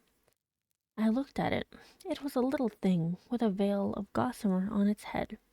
I beckoned it to come near me. It stood soon at my knee. I never spoke to it, and it never spoke to me, in words, but I read its eyes, and it read mine, and our speechless colloquy was to this effect. It was a fairy, and come from Elfland, it said, and its errand was to make me happy. I must go with it out of the common world to a lonely place, such as the moon, for instance, and it nodded its head towards her horn, rising over Hay Hill. It told me of the alabaster cave and silver vale where we might live. I said I should like to go, but reminded it, as you did me, that I have no wings to fly. Oh, returned the fairy, that does not signify. Here is a talisman will remove all difficulties. And she held out a pretty gold ring. Put it, she said, on the fourth finger of my left hand, and I am yours and you are mine, and we shall leave earth and make our own heaven yonder. She nodded again at the moon. The ring, Adele, is in my breeches pocket, under the disguise of a sovereign. But I mean soon to change it to a ring again. But what has Mademoiselle to do with it? I don't care for the fairy. You said it was Mademoiselle you would take to the moon. Mademoiselle is a fairy, he said, whispering mysteriously, whereupon I told her not to mind his badinage, and she, on her part, evinced a fund of genuine French skepticism, denominating Mr. Rochester un vrai menteur, and assuring him that she made no account whatever of this conte de fées, and that du reste il n'y avait pas de faits, et quand même il y en avait. Yeah, my French is very rusty. She was sure they would never appear to him, nor ever give him rings, or offer to live with him on the moon. The hour spent at Millcote was a somewhat harassing one to me. Mr. Rochester obliged me to go to a certain silk warehouse. There I was ordered to choose half a dozen dresses. I hated the business. I begged to leave to defer it. No, it should be gone through with now. By dint of entreaties expressed in energetic whispers, I reduced the half dozen to two. These, however, he vowed he would select himself. With anxiety, I watched his eye rove over the gay stores. He fixed on a rich silk of the most brilliant amethyst dye, and a superb pink satin. I told him in a new series of whispers that he might as well buy me a gold gown and a silver bonnet at once. I should certainly never venture to wear his choice. With infinite difficulty, for he was stubborn as a stone, I persuaded him to make an exchange in favor of a sober black satin and pearl gray silk. It might pass for the present, he said, but he would yet see me glittering like a parterre. Glad was I to get him out of the silk warehouse, and then out of a jeweller's shop. The more he bought me, the more my cheek burned with a sense of annoyance and degradation. As we re-entered the carriage, and I sat back feverish and ragged, I remembered what, in the hurry of events, dark and bright, I had wholly forgotten. The letter of my uncle, John Eyre, to Mrs. Reed. His intention to adopt me and make me his legatee. Legatee?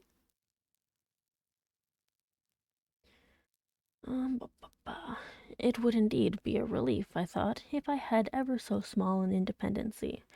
I never can bear being dressed like a doll by Mr. Rochester, or sitting like a second Danae, with the golden shower falling daily around me. I will write to Madeira the moment I get home, and tell my Uncle John I am going to be married, and to whom. If I had but a prospect of one day bringing Mr. Rochester an accession of fortune, I could better endure to be kept by him now.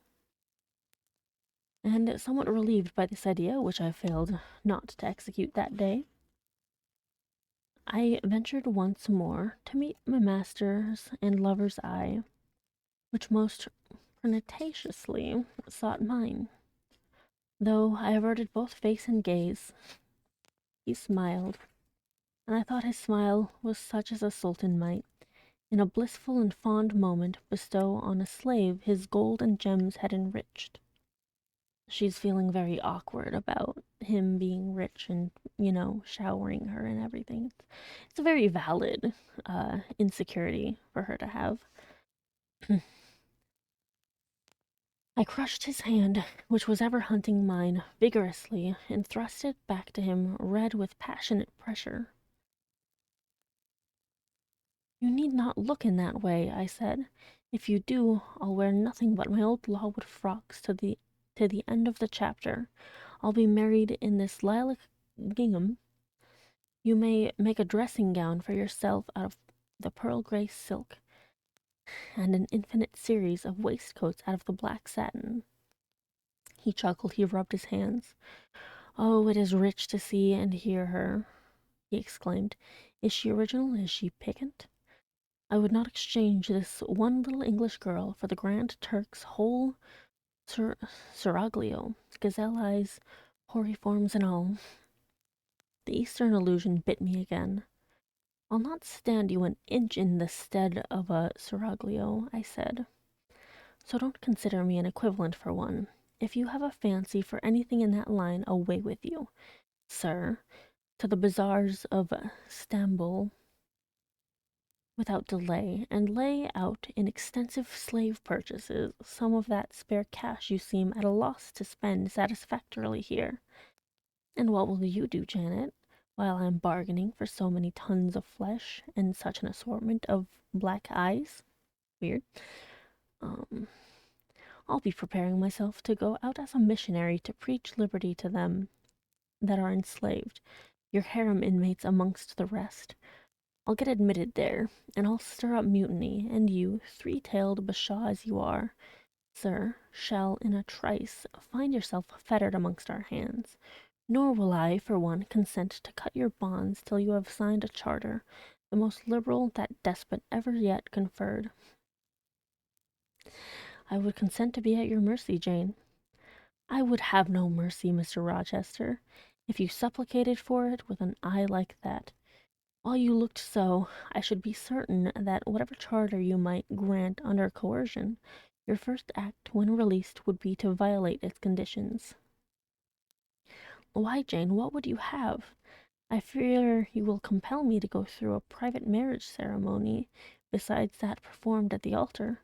You will stipulate, I see, for peculiar terms. What will they be? I only want an easy mind, sir, not crushed by crowded obligations. Do you remember what you said of Celine Varens, of the diamonds, the cashmeres you gave her? I will not be your English Celine Varens. I shall continue to act as Adele's governess. By that I shall earn my board and lodging, and £30 a year. Besides, I'll furnish my own wardrobe out of that money, and you shall give me nothing but, well, but what? Your regard. And if I give you mine in return, that debt will be quit. Well, for cool native impudence and pure innate pride, you haven't your equal, said he. We were now approaching Thornfield. Will it please you to dine with me today? He asked, as we re-entered the gates. No, thank you, sir. And what for? No, thank you, if one may inquire. I have never dined with you, sir, and I see no reason why I should now, till what? You delight in half phrases. Till I can't help it. Damn, she's kind of being a bitch right now. Do you suppose I eat like an ogre or a ghoul, that you dread being the companion of my repast? I have formed no supposition on the subject, sir, but I want to go on as usual for another month. You will give up your governessing slavery at once. Indeed, begging your pardon, sir, I shall not. I shall just go on with it as usual. I shall keep out of your way all day, as I have been accustomed to do. You may send for me in the evening, when you feel disposed to see me, and I'll come then, but at no other time. I want a smoke, Jane, or a pinch of snuff, to comfort me under all this. Pour me donner une countenance. Pour me donner une contenance. There we go. As Adele would say, and unfortunately I have neither my cigar case nor my snuff box.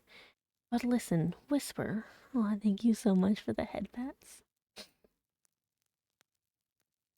It is your time now, little tyrant, but it will be mine presently. And when once I have fairly seized you, to have and to hold, I'll just, figuratively speaking, attach you to a chain like this, touching his watch guard. Yes, bonny wee thing, I'll wear you in my bosom, lest my jewel I should tine.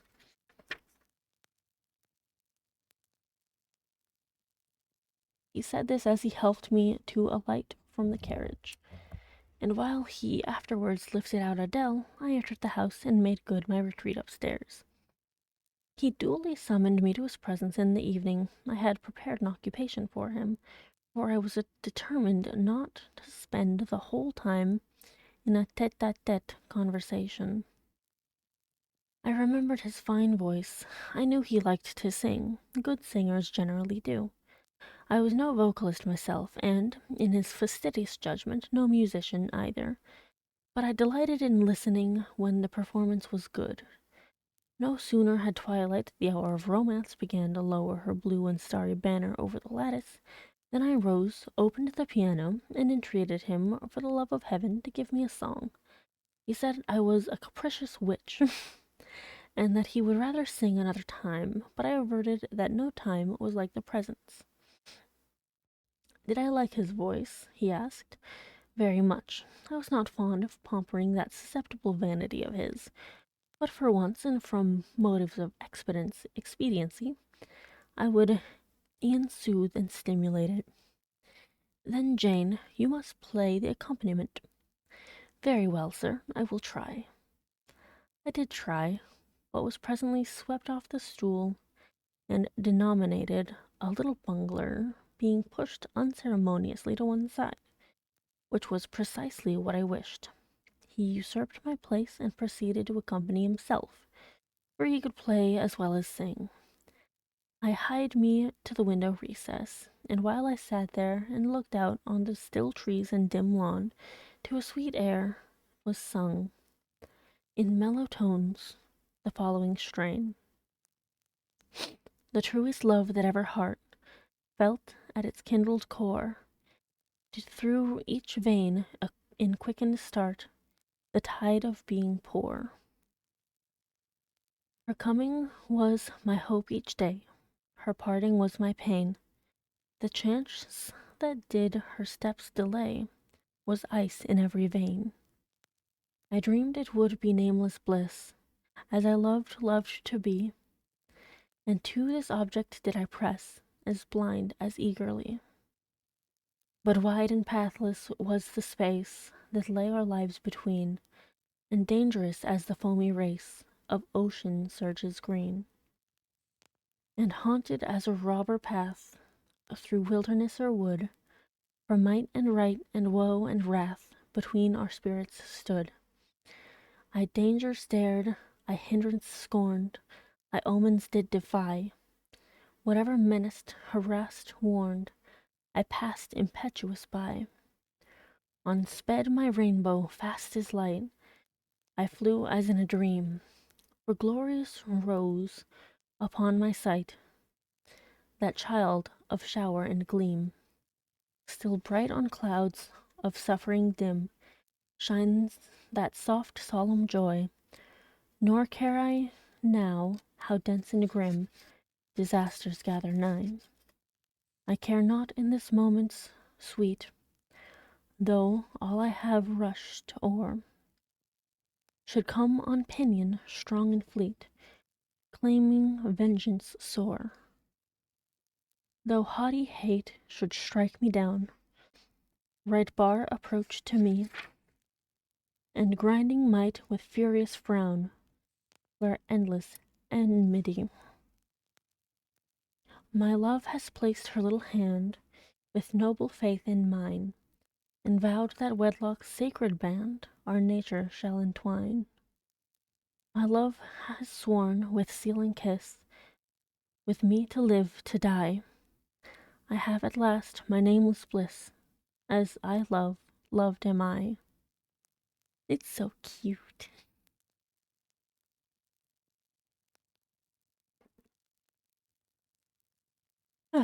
Adorable. He rose and came towards me. I saw his face all kindled, and his full falcon eye flashing, and tenderness and passion in every lineament. I quailed momentarily, then I rallied. Soft scene, daring demonstration, I would not have, and I stood in peril of both. A weapon of defense must be prepared. I wetted my tongue as he reached me. I asked with asperity whom he was going to marry now. That was a strange question to be put by his darling Jane. Indeed, considered a very natural and necessary one. He had talked of his future wife dying with him. What did he mean by such a pagan idea? I had no intention of dying with him. He might depend on that. Oh, all he longed, all he prayed for, was that I might live with him.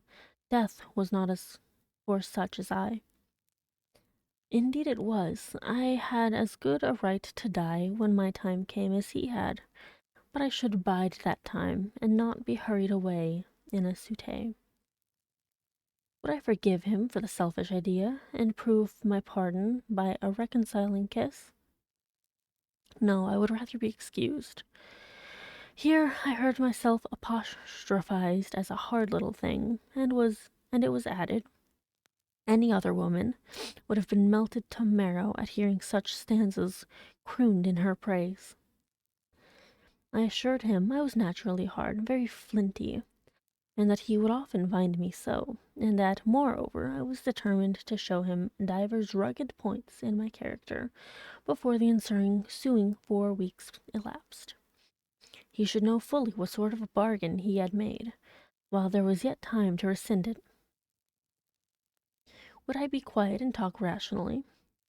I would be quiet if he liked, and as to talking rationally, I flattered myself I was doing that now. He fretted, pished, and pshawed. Very good, I thought. You may fume and fidget as you please, but this is the best plan to pursue with you, I am certain. I like you more than I can say, but I'll not sink into a bathos of sentiment. And with this needle of repartee, I'll keep you from the edge of the gulf too, and moreover maintain by its pungent aid that distance between you and myself most conducive to our real mutual advantage. Jesus, she's really just playing. She's getting really cold. Like, she was so worried about that with him, and she's the one that's doing it now. Kind of annoying me, actually. Like, I guess she's worried and I guess she's stressed out and everything, but I don't know, man. She seems like she's being really mean to him for like no reason. From less to more, I worked him up to considerable irritation. Then, after he had retired, in dudgeon, quite to the other end of the room, I got up and saying, I wish you good night, sir, in my natural and wonted respectful manner, I slipped out by the side door and got away. That's still fucked up, man. I don't know. I don't like what she's doing at all. Anyway, the system thus entered on. I pursued during the whole season of probation, and with the best success. He was kept, to be sure, rather cross and crusty, but on the whole I could see he was excellently entertained, and that a lamb-like submission and turtle-dove sensibility, while fostering his despotism more, would have pleased his judgment, satisfied his common sense, and even suited his taste less. In other people's presence I was, as formerly, deferential and quiet, any other line of conduct being uncalled for. It was only in the evening conferences I thus thwarted and afflicted him. He continued to send for me punctually the moment the clock struck 7, though when I appeared before him now, he had no such honeyed terms as love and darling on his lips. The best words at my service were provoking puppet, malicious elf, sprite, changeling, etc. For caresses, too, I now got grimaces.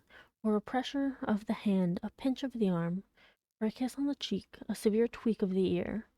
It was all right. At present I decidedly preferred these fierce favors to anything more tender. Mrs. Fairfax, I saw, approved me. Her anxiety on my account vanished. Therefore I was certain I did well. Meantime Mr. Rochester affirmed I was wearing him to skin and bone, and threatened awful vengeance for my present conduct at some period fast coming. I laughed in my sleeve at his menaces. I can keep you in reasonable check now, I reflected, and I don't doubt to be able to do it hereafter. If one expedient loses its virtue, another must be devised. Yet, after all, my task was not an easy one. Often I would rather have pleased than teased him. My future husband was becoming to me my whole world, and more than the world, almost my hope of heaven. He stood between me and every thought of religion as an eclipse intervenes between man and the broad sun. I could not, in those days, see God for his creature, of whom I had made an idol. A month of courtship had wasted. Its very last hours were being numbered. There was no putting off the day that advanced, the bridal day, and all preparations for its arrival were complete. I, at least, had nothing more to do. There were my trunks, packed, locked, corded, ranged in a row along the wall of my little chamber. Tomorrow, at this time, they would be far on their road to London, and so should I. DV, I don't know what DV means. Or rather, not I, but one Jane Rochester, a person whom, as yet, I knew not. The cards of address alone remained to nail on. They lay, 4 little squares, in the drawer. Mr. Rochester had himself written the direction, Mrs. Rochester, Hotel, London, on each. I could not persuade myself to affix them, or have them affixed. Mrs. Rochester, she did not exist. She would not be born till tomorrow, some time after 8 o'clock a.m., and I would wait to be assured she had come into the world alive before I assigned to her all that property. It was enough that in yonder closet, opposite my dressing table, garments said to be hers had already displaced my black stuff lawwood frock and straw bonnet, for not to me appertained that suit of wedding raiment. The pearl-colored robe. Thank you. Have a good night, okay? Rest well. I appreciate you being around.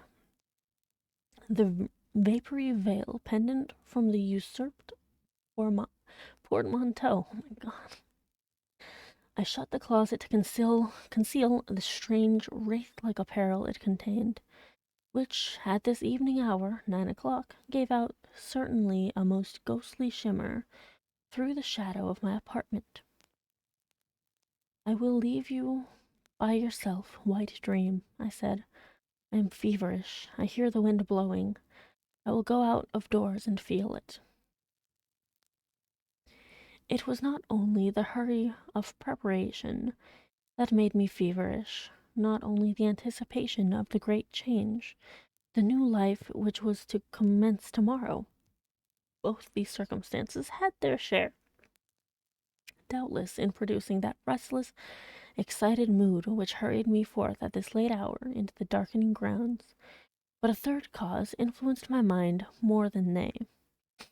I had, at heart, a strange and anxious thought. Something had happened which I could not comprehend. No one knew of or had seen the event but myself. It had taken place the preceding night. Mr. Rochester that night was absent from home, nor was he yet returned. Business had called him to a small estate of 2 or 3 farms he possessed 30 miles off. Business it was requisite he should settle in person. Previous to his meditated departure from England, uh, previous to his meditated departure, yeah, there. I waited now his return, eager and disburthened,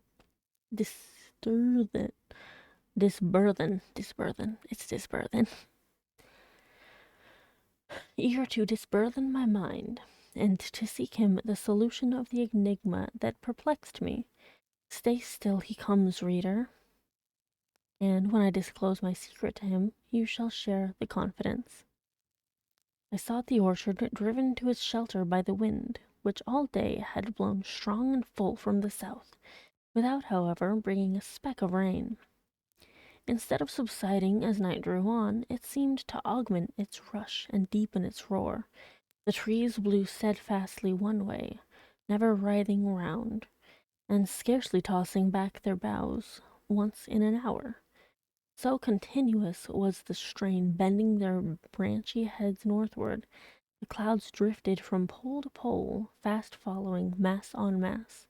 No glimpse of blue sky had been visible that July day.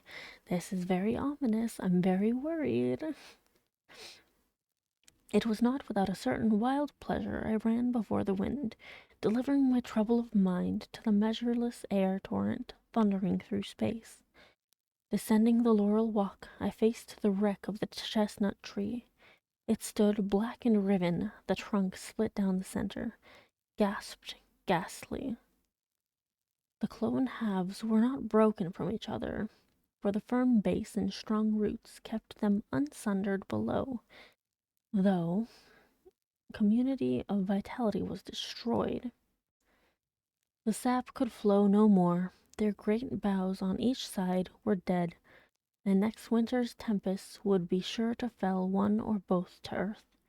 And yet, however, they might be said to form one tree, a ruin, but an entire ruin. You did right to hold fast to each other, I said, as if the monster splinters were living things and could hear me.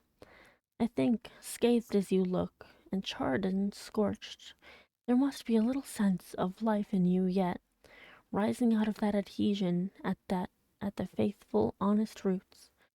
You will never have green leaves more, never more see birds making nests and singing, idols in your boughs. The time of pleasure and love is over with you, but you are not desolate. Each of you has a comrade to sympathize with him in his decay. As I looked up at them, the moon appeared momentarily in that part of the sky which filled their figure. Her disk was blood red and half overcast. She seemed to throw on me one bewildered, dreary glance, and buried herself again instantly in the deep drift of cloud. The wind fell for a second round Thornfield, but far away over wood and water poured a wild, melancholy wail. It was sad to listen to, and I ran off again. Here and there I strayed through the orchard, gathered up the apples, with which the grass round the tree roots was thickly strewn. When I employed myself in dividing the ripe from the unripe, I carried them into the house and put them away in the storeroom. Then I repaired to the library to ascertain whether the fire was lit, for though summer, I knew on such a gloomy evening Mr. Rochester would like to see a cheerful hearth when he came in. Yes, the fire had been kindled some time, and burnt well. I placed his armchair by the chimney corner. I wheeled the table near it. I let down the curtain, and had the candles brought in ready for lighting. More restless than ever, when I had completed these arrangements, I could not sit still, nor even remain in the house. A little timepiece in the room and the old clock in the hall simultaneously struck 10. How late it grows, I said. I will run down to the gates. It is moonlight at intervals. I can see a good way on the road. He may be coming now, and to meet him will save some minutes of suspense.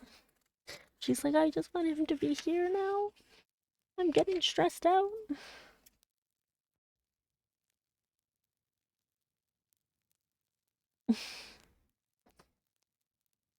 The wind roared high in the great trees which embowered the gates, but the road, as far as I could see, to the right hand and the left, was all still and solitary, save for the shadows of clouds crossing it at intervals as the moon looked out.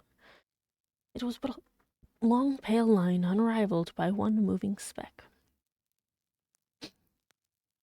A puerile tear dimmed my eye while I looked, a tear of disappointment and impatience. Ashamed of it, I wiped it away. I lingered. The moon shut herself wholly within her chamber, and drew close her curtain of dense cloud. The night grew dark. Rain came driving fast on the gale. I wish he would come. I wish he would come, I exclaimed, seized with hypochondriac foreboding. I had expected his arrival before tea. Now it was dark. What could keep him?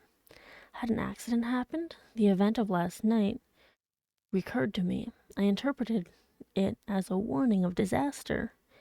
I feared my hopes were too bright to be realized, and I had enjoyed so much bliss lately that I imagined my fortune had passed its meridian, and must now decline. Well, I cannot return to the house, I thought. I cannot sit by the fireside while he is abroad in inclement weather. Better tire my limbs and strain my heart. I will go forward and meet him. I set out. I walked fast, but not far. Ere I had measured a quarter of a mile, I heard the tramp of hoofs. A horseman came on, full gallop. A dog ran by his side. Away with evil presentiment. It was he. Here he was, mounted on Mesrour, followed by Pilot. He saw me, for the moon had opened a blue field in the sky, and rode in it watery bright. He took his hat off and waved it round his head. I now ran to meet him. Cute moment, actually. There, he exclaimed as he stretched out his hand and bent from the saddle. You can't do without me, that is evident. Step on my boot toe. Give me both hands. Mount. I obeyed. Joy made me agile. I sprang up before him, a hearty kissing I got for a welcome, with some boastful triumph, which I swallowed as well as I could. He checked himself in his exultation to demand, But is there anything the matter, Janet, that you come to meet me at such an hour? Is there anything wrong? No, but I thought you would never come. I could not bear to wait in the house for you, especially with this rain and wind. Rain and wind indeed. Yes, you are dripping like a mermaid. Pull my cloak round you. But I think you are feverish, Jane. Both your cheek and hand are burning hot. I ask again, is anything the matter? Nothing now. I am neither afraid nor unhappy. Then you have been both? Rather, but I'll tell you about it by and by, sir. And I dare say you will only laugh at me for my pains. I'll laugh at you heartily when tomorrow is past. Till then I dare not. My prize is not certain. This is you who have been as slippery as an eel this last month, and as thorny as a briar rose. I could not lay a finger anywhere, but I was pricked. And now I seem to have gathered up a stray lamb in my arms. You wandered out of the fold to seek your shepherd, did you, Jane? I wanted you, but don't boast. Here we are at Thornfield. Now let me get down. God damn it, she's so prickly. He landed me on the pavement as John took his horse, and he followed me into the hall. He told me to make haste and put something dry on, and then return to him in the library. And he stopped me as I made for the staircase, to extort a promise that I would not be long. Nor was I long. In 5 minutes I rejoined him. I found him at supper. Take a seat and bear me company, Jane. Please God, it is the last meal, but one you will eat at Thornfield Hall for a long time. I sat down near him, but I told him I could not eat. Is it because you have the prospect of a journey before you, Jane? Is it the thoughts of going to London that makes away your appetite? That takes away your appetite? Yeah. I cannot see my prospects clearly tonight, sir, and I hardly know what thoughts I have in my head. Everything in life seems unreal, except me. I am substantial enough. Touch me. You, sir, are the most phantom-like of all. You are a mere dream. He held out his hand, laughing. Is that a dream? Said he, placing it close to my eyes. He had a rounded, muscular, and vigorous hand, as well as a long, strong arm. A young... Yes, though I touch it, it is a dream, said I, as I put it down from before my face. Sir, have you finished supper? This bitch. She's driving me nuts. Yes, Jane. I rang the bell and ordered away the tray. When we were again alone, I stirred the fire and then took a low seat at my master's knee. It is near midnight, I said. Yes, but remember, Jane, you promised to wake with me the night before my wedding. I did, and I will keep my promise, for an hour or two at least. I have no wish to go to bed. Are all your arrangements complete? All, sir. And on my part likewise, he returned. I have settled everything, and we shall leave Thornfield tomorrow, within half an hour after our return from church. Very well, sir. With what an extraordinary smile you uttered that word. Very well, Jane. What a bright spot of color you have on each cheek, and how strangely your eyes glitter. Are you well? I believe I am. Believe? What is the matter? Tell me what you feel. I could not, sir. No words could tell you what I feel. I wish this present hour would never end. Who knows with what fate the next may come charged? This is hypochondria, Jane. You have been overexcited or overfatigued. Do you, sir, feel calm and happy? Calm, no, but happy to the heart's core. I looked up at him to read the signs of bliss in his face. It was ardent and flushed. Give me your confidence, Jane, he said. Relieve your mind of any weight that oppresses it by imparting it to me. What do you fear? That I shall not prove a good husband? It is the idea farthest from my thoughts. Are you apprehensive of the new sphere you are about to enter, to the new life into which you are passing? No. You puzzle me, Jane. Your look and tone of sorrowful audacity perplex and pain me. I want an explanation. Then, sir, listen. You were from home last night. I was, I know that. And you hinted a while ago at something which happened in my absence. Nothing probably of consequence, but in short, it has disturbed you. Let me hear it. Mrs. Fairfax has said something, perhaps. Or you have overheard the servants talk? Your sensitive self-respect has been wounded? No, sir. It struck 12. I waited till the timepiece had concluded its silver chime, and the clock its hoarse vibrating stroke, and then I proceeded.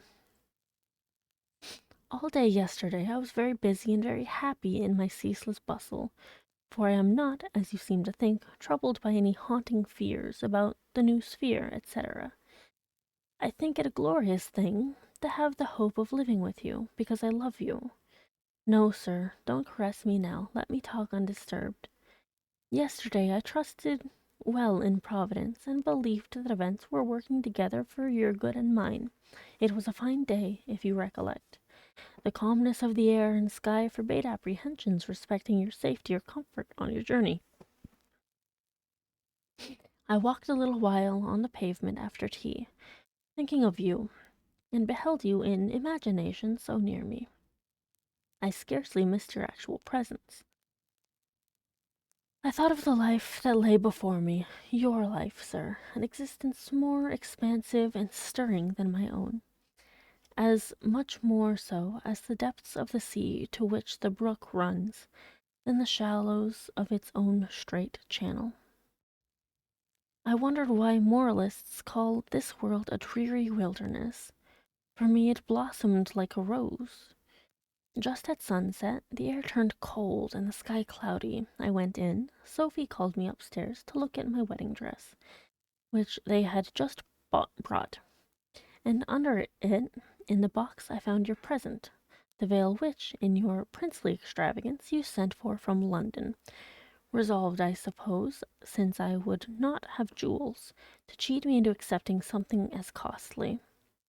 I smiled as I unfolded it, and devised how I would tease you about your aristocratic tastes, and your efforts to mask your plebeian bride in the attributes of a peeress.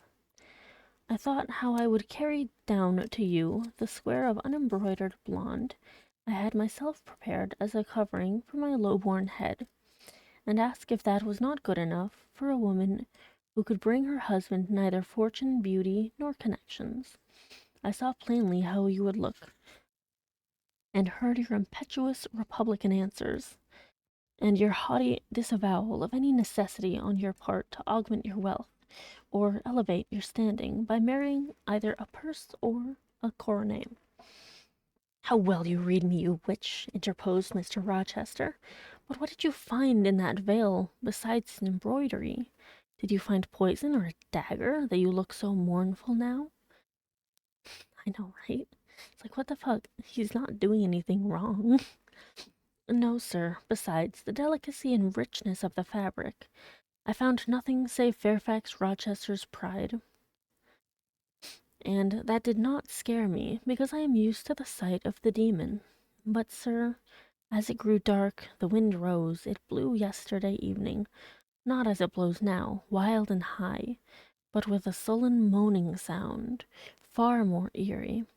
I wished you were at home. I came into this room, and the sight of the empty chair and fireless hearth chilled me. For some time after I went to bed, I could not sleep. A sense of anxious excitement distressed me. The gale still rising seemed to my ear to muffle a mournful undersound. Whether in the house or abroad, I could not at first tell, but it recurred, doubtful yet doleful at every lull. At last I made out it must be some dog howling at a distance. I was glad when it ceased. On sleeping, I continued in dreams the idea of a dark and gusty night.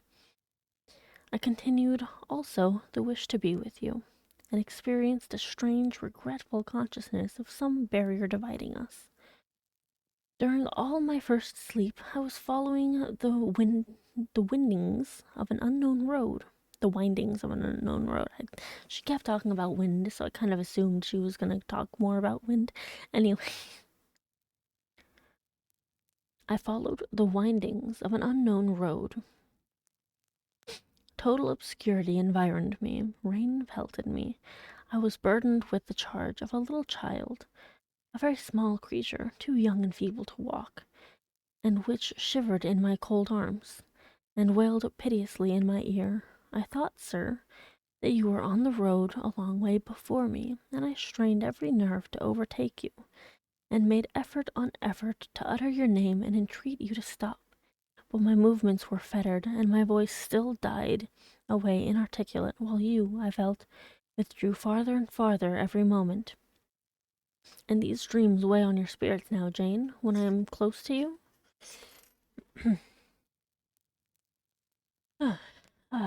Little nervous subject. Forget visionary woe, and think only of real happiness. You say you love me, Janet. Yes, I will not forget that, and you cannot deny it. Those words did not die inarticulate on your lips. I heard them clear and soft, a thought too solemn, perhaps, but sweet as music. I think it is a glorious thing to have the hope of living with you, Edward, because I love you. Do you love me, Jane? Repeat it. I do, sir. I do with my whole heart. Well, he said, after some minutes' silence, it is strange, but that sentence has penetrated my breast painfully. Why? I think because you said it with such an earnest, religious energy, and because your upward gaze at me now is the very sublime of faith, truth, and devotion. It is too much as if some spirit were near me. Look, wicked Jane, as you know well how to look. Coin one of your wild, shy, provoking smiles. Tell me you hate me, tease me, vex me, do anything but move me. I would rather be incensed than saddened.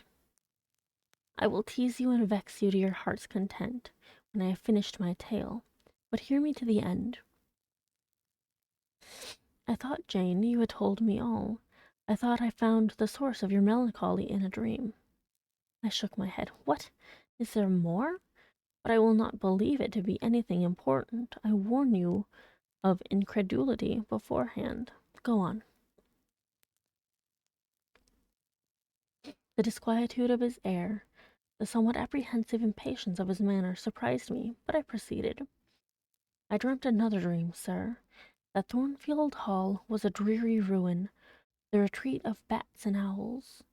I thought that of all the stately front nothing remained but a shell-like wall, very high and very fragile looking. I wandered on a moonlit night through the grass-grown enclosure within.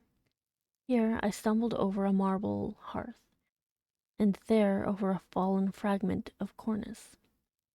Wrapped up in a shawl, I still carried the unknown little child. I might not lay it down anywhere, however tired were my arms. However much its weight impeded my progress, I must retain it. I heard the gallop of a horse at a distance on the road. I was sure it was you, and you were departing for many years, and for a distant country.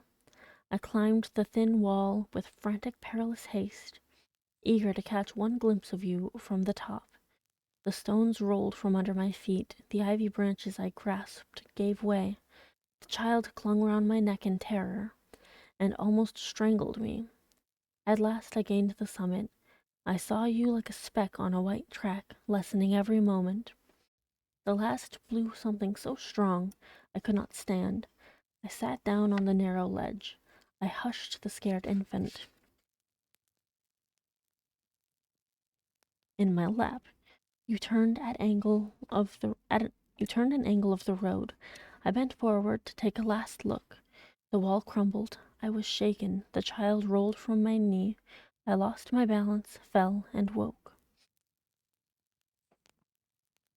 Now, Jane, is that all? All the preface, sir. The tale is yet to come. On waking, a gleam dazzled my eyes. I thought, oh, it's daylight. But I was mistaken. It was only candlelight. Sophie, I supposed, had come in. There was a light in the dressing table, and the door of the closet, where, before going to bed, I had hung my wedding dress and veil, stood open. I heard a rustling there. I asked Sophie, "What are you doing?" No one answered, but a form emerged from the closet. It took the light, held it aloft, and surveyed the garments pendant from the portmanteau. "Sophie, Sophie!" I again cried, and still it was silent. I had risen up in bed. I bent forward. First surprise, then bewilderment came over me, and then my blood crept cold through my veins. Mr. Rochester, this was not Sophie. It was not Leah. It was not Mrs. Fairfax. It was not. No, I was sure of it, and am still. It was not even that strange woman, Grace Poole. It must have been one of them, interrupted my master. No, sir, I solemnly assure you to the contrary. The shape standing before me had never crossed my eyes within the precincts of Thornfield Hall before. The height, the contour, were new to me. Describe it, Jane. It seemed, sir, a woman tall and large, with thick and dark hair hanging down her back. I know not what dress she had on. It was white and straight, but whether gown, sheet, or shroud, I cannot tell.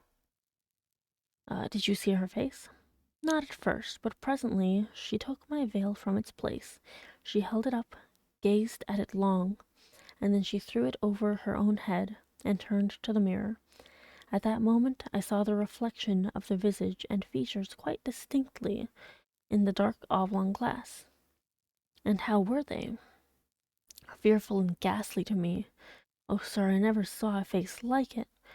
It was a discolored face. It was a savage face. I wish I could forget the roll of the red eyes and the fearful blackened inflation of the lineaments. Ghosts are usually pale, Jane. This, sir, was purple. The lips were swelled and dark, the brow furrowed, the black eyebrows widely raised over the bloodshot eyes. Shall I tell you of what it reminded me? You may. Of the foul German spectre, the vampire. Ah, what did she do? Sir, it removed my veil from its gaunt head, rent it in two parts, and flinging both on the floor, trampled on them. Afterwards, I drew aside the window curtain and looked out. Perhaps it saw dawn approaching, for, taking the candle, it retreated to the door. Just at my bedside the figure stopped. The fiery eyes glared upon me. She thrust up her candle close to my face and extinguished it under my eyes. I was aware her lurid visage flamed over mine, and I lost consciousness. For the second time in my life, only the second time, I became insensible from terror. Who was with you when you revived? No one, sir, but the broad day. I rose, bathed my head and face in water, drank a long draught, felt that though enfeebled, I was not ill, and determined that to none but you would I impart this vision. Now, sir, tell me who and what that woman was. The creature of an overstimulated brain, that is certain. I must be careful of you, my treasure. Nerves like yours were not made for rough handling.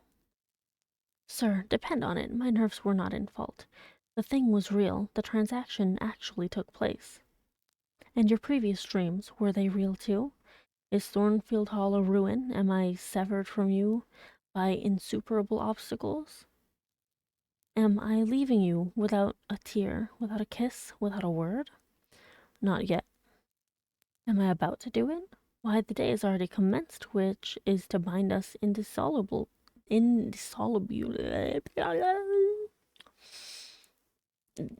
unable to be dissolved, indissolubly. And when we are once united, there shall be no recurrence of these mental terrors. I guarantee that. Mental terrors, sir. I wish I could believe them to be only such. I wish it more now than ever, since you cannot explain to me the mystery of that awful visitant.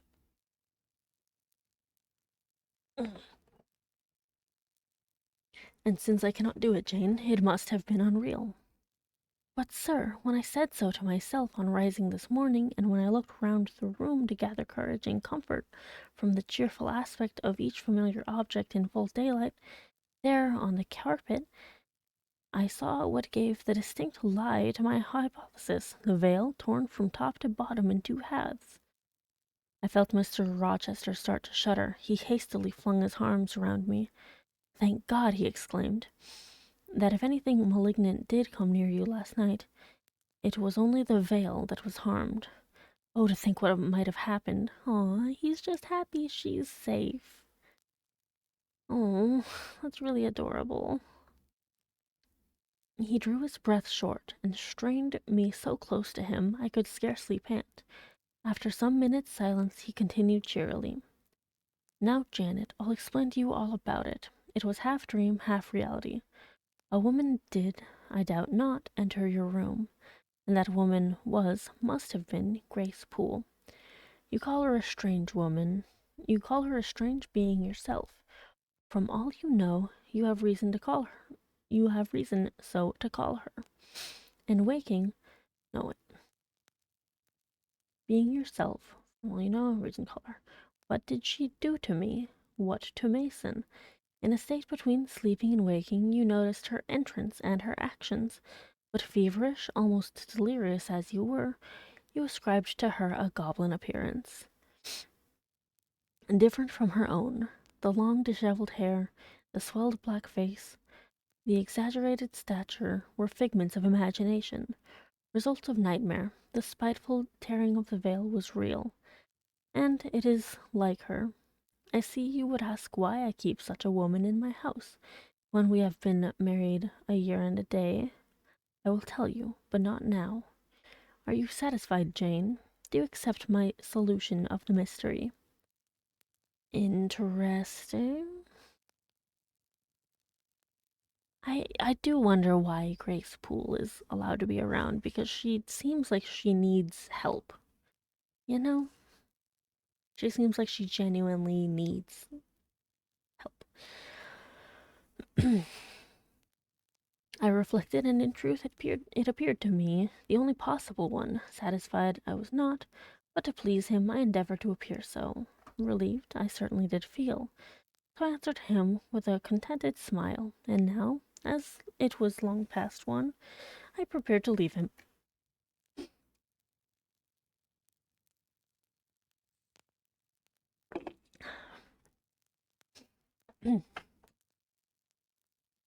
Does not Sophie sleep with Adele in the nursery? He asked as I lit my candle.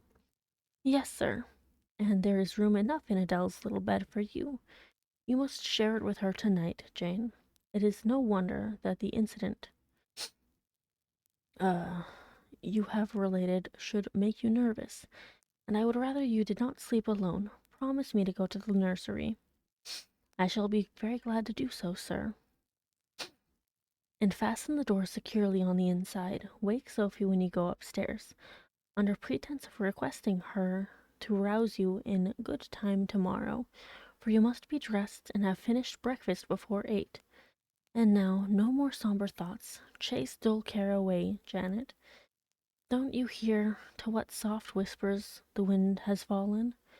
And there is no more beating of rain against the window panes. Look here, he lifted up the curtain. It is a lovely night.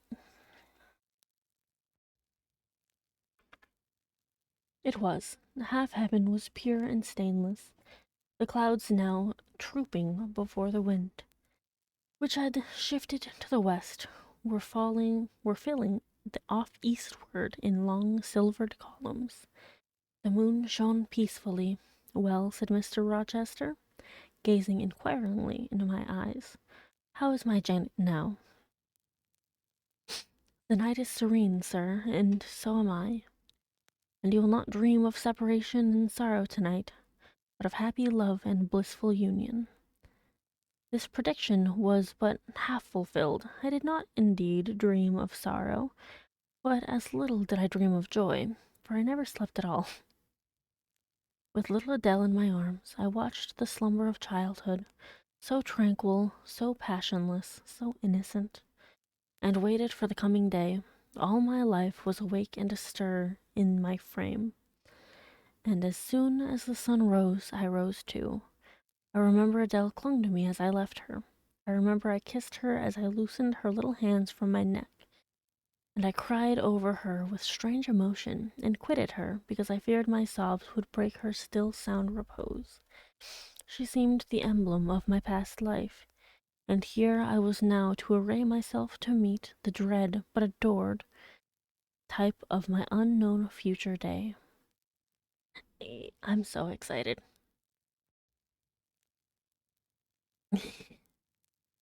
Chapter 26. I wonder how long a chapter it is, because we are running a little bit low on time. Like, not super low, but I just want to make sure it's not like a massive chapter, you know?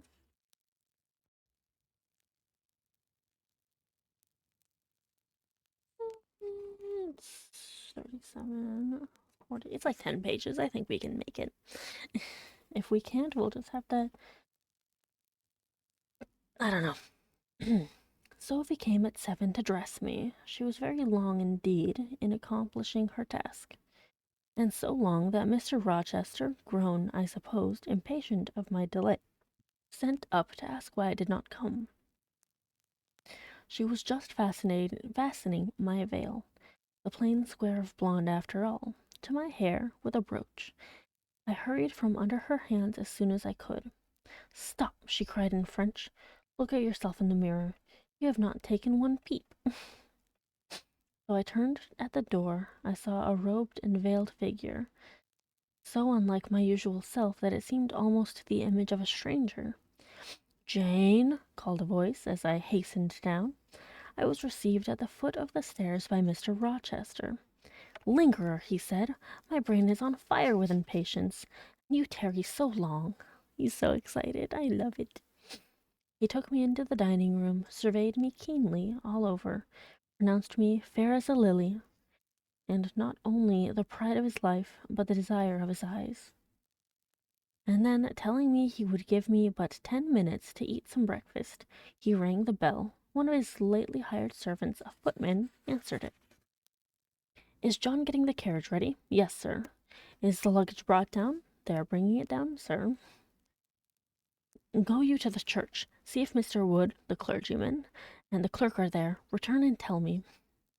The church, as the reader knows, was but just beyond the gates. The footman soon returned.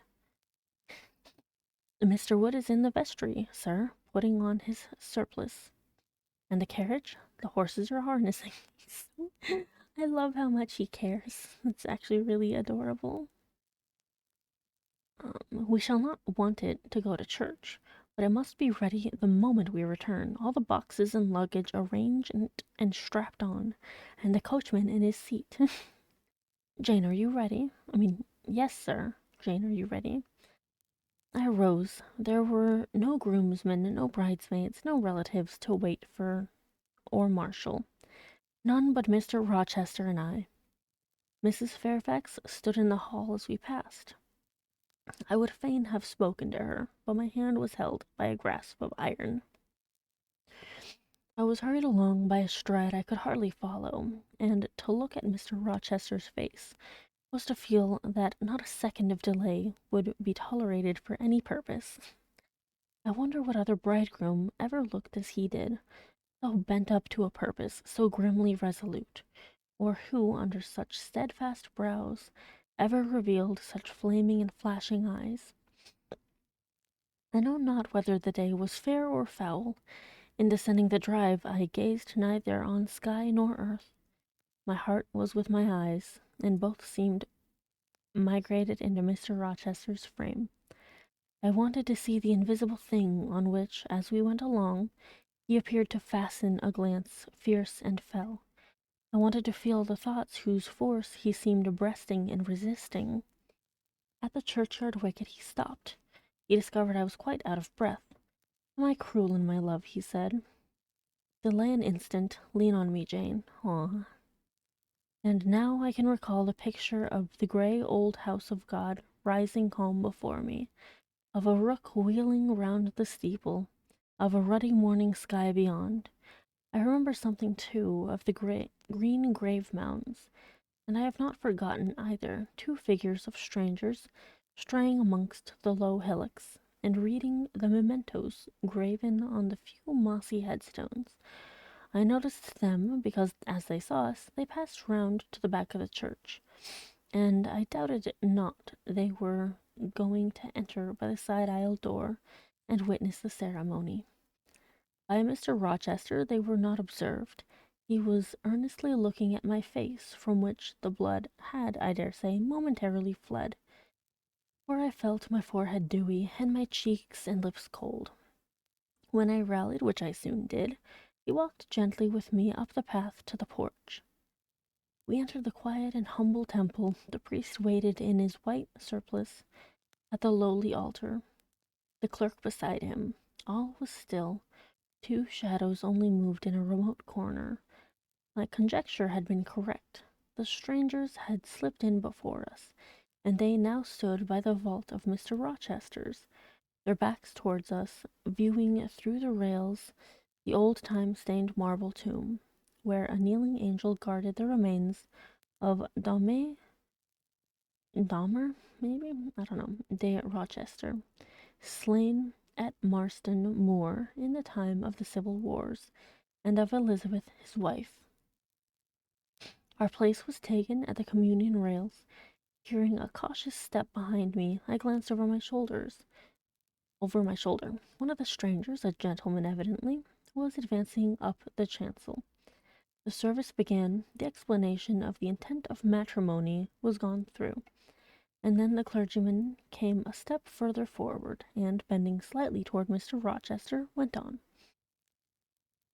"I require and charge you both, as ye will answer at the dreadful day of judgment, when the secrets of all hearts shall be disclosed, that if either of you know any impediment why ye may not lawfully be joined together in matrimony, ye do now confess it, for be ye well assured that so many are as coupled together otherwise than God's word doth allow, are not joined together by God, neither is their matrimony lawful." He paused, as the custom is, when is a pause after the sentence ever broken by reply. Not perhaps once in 100 years. And the clergyman, who had not lifted his eyes from his book, and had held his breath for but a moment, was proceeding. His hand was already stretched towards Mr. Rochester, as his lips unclosed to ask, "Wilt thou have this woman for thy wedded wife?" when a distinct and near voice said, "The marriage cannot go on. I declare the existence of an impediment." Uh-oh.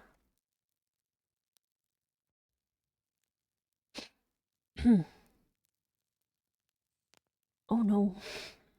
The clergyman looked up at the speaker and stood mute.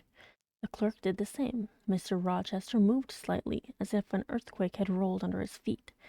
Taking a firmer footing and not turning his head or eyes, he said, "Proceed." Profound silence fell when he had uttered that word, with deep but low intonation. Presently Mr. Wood said, "I cannot proceed without some investigation into what has been asserted, the evidence of its truth or falsehood." "The ceremony is quite broken off," subjoined the voice behind us. "I am in a condition to prove my allegation. An insuperable impediment to this marriage exists." Mr. Rochester heard, but he did not. He stood stubborn and rigid, making no movement but to possess himself of my hand. What a hot and strong grasp he had! And how like quarried marble was his pale, firm, massive front at this moment! How his eyes shone, still watchful and yet wild beneath! Mr. Wood seemed at a loss. "What is the nature of the impediment?" he asked. "Perhaps it may be got over, explained away." "It may be got over, explained away." "Hardly," was the answer. "I have called it insuperable, and I speak advisedly." The speaker came forward and leaned on the rails. He continued, uttering each word distinctly, calmly, steadily, but not loudly. "It simply consists in the existence of a previous marriage. Mr. Rochester has a wife now living." Woo! My nerves vibrated to those low-spoken words as they had never vibrated to thunder. My blood felt their subtle violence as it had never felt frost or fire. But I was collected, and in no danger of swooning. I looked at Mr. Rochester. I made him look at me. His whole face was colorless rock. His eye was both spark and flint. He disavowed nothing. He seemed as if he would defy all things. Without speaking, without smiling, without seeming to recognize in me a human being, he only twined my waist with his arm and riveted me to his side. "Who are you?" asked the intruder. He asked the intruder. "My name is Briggs, a solicitor of Street, London." "And you would thrust on me a wife?" "I would remind you of your lady's existence, sir, which the law recognizes if you do not." "Favor me with an account of her, with her name, with her parentage, her place of abode." "Certainly." Mr. Briggs calmly took a paper from his pocket and read out in a sort of official nasal voice. "I affirm and can prove that on the 20th of October, A.D. , a date of 15 years back, Edward Fairfax Rochester of Thornfield Hall, in the county of and of Ferndean Manor in shire, England, was married to my sister Bertha Antoinetta Mason, daughter of Jonas Mason, merchant, and of Antoinetta his wife, a Creole, at Church, Spanish Town, Jamaica. The record of the marriage will be found in the register of that church. A copy of it is now in my possession, signed Richard Mason. That, if a genuine document, may prove I have been married, but it does not prove that the woman mentioned therein as my wife is still living." "She was living 3 months ago," returned the lawyer. "How do you know?" "I have a witness to the fact, whose testimony even you, sir, will scarcely controvert." "Produce him or go to hell." "I will produce him first. He is on the spot. Mr. Mason, have the goodness to step forward." Oh boy. Mr. Rochester, on hearing the name, set his teeth.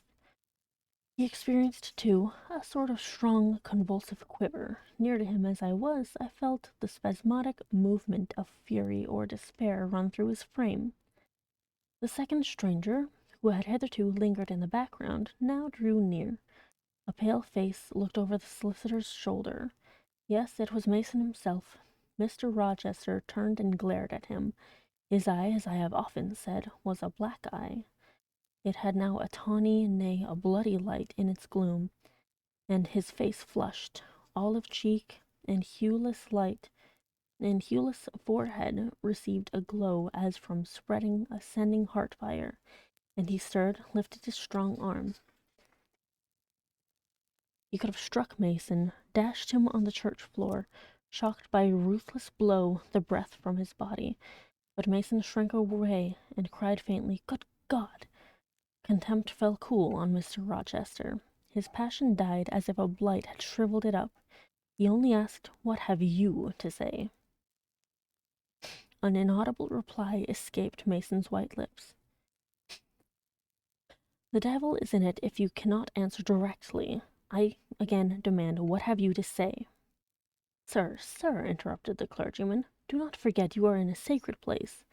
Then, addressing Mason, he inquired gently, "Are you aware, sir, whether or not this gentleman's wife is still living?"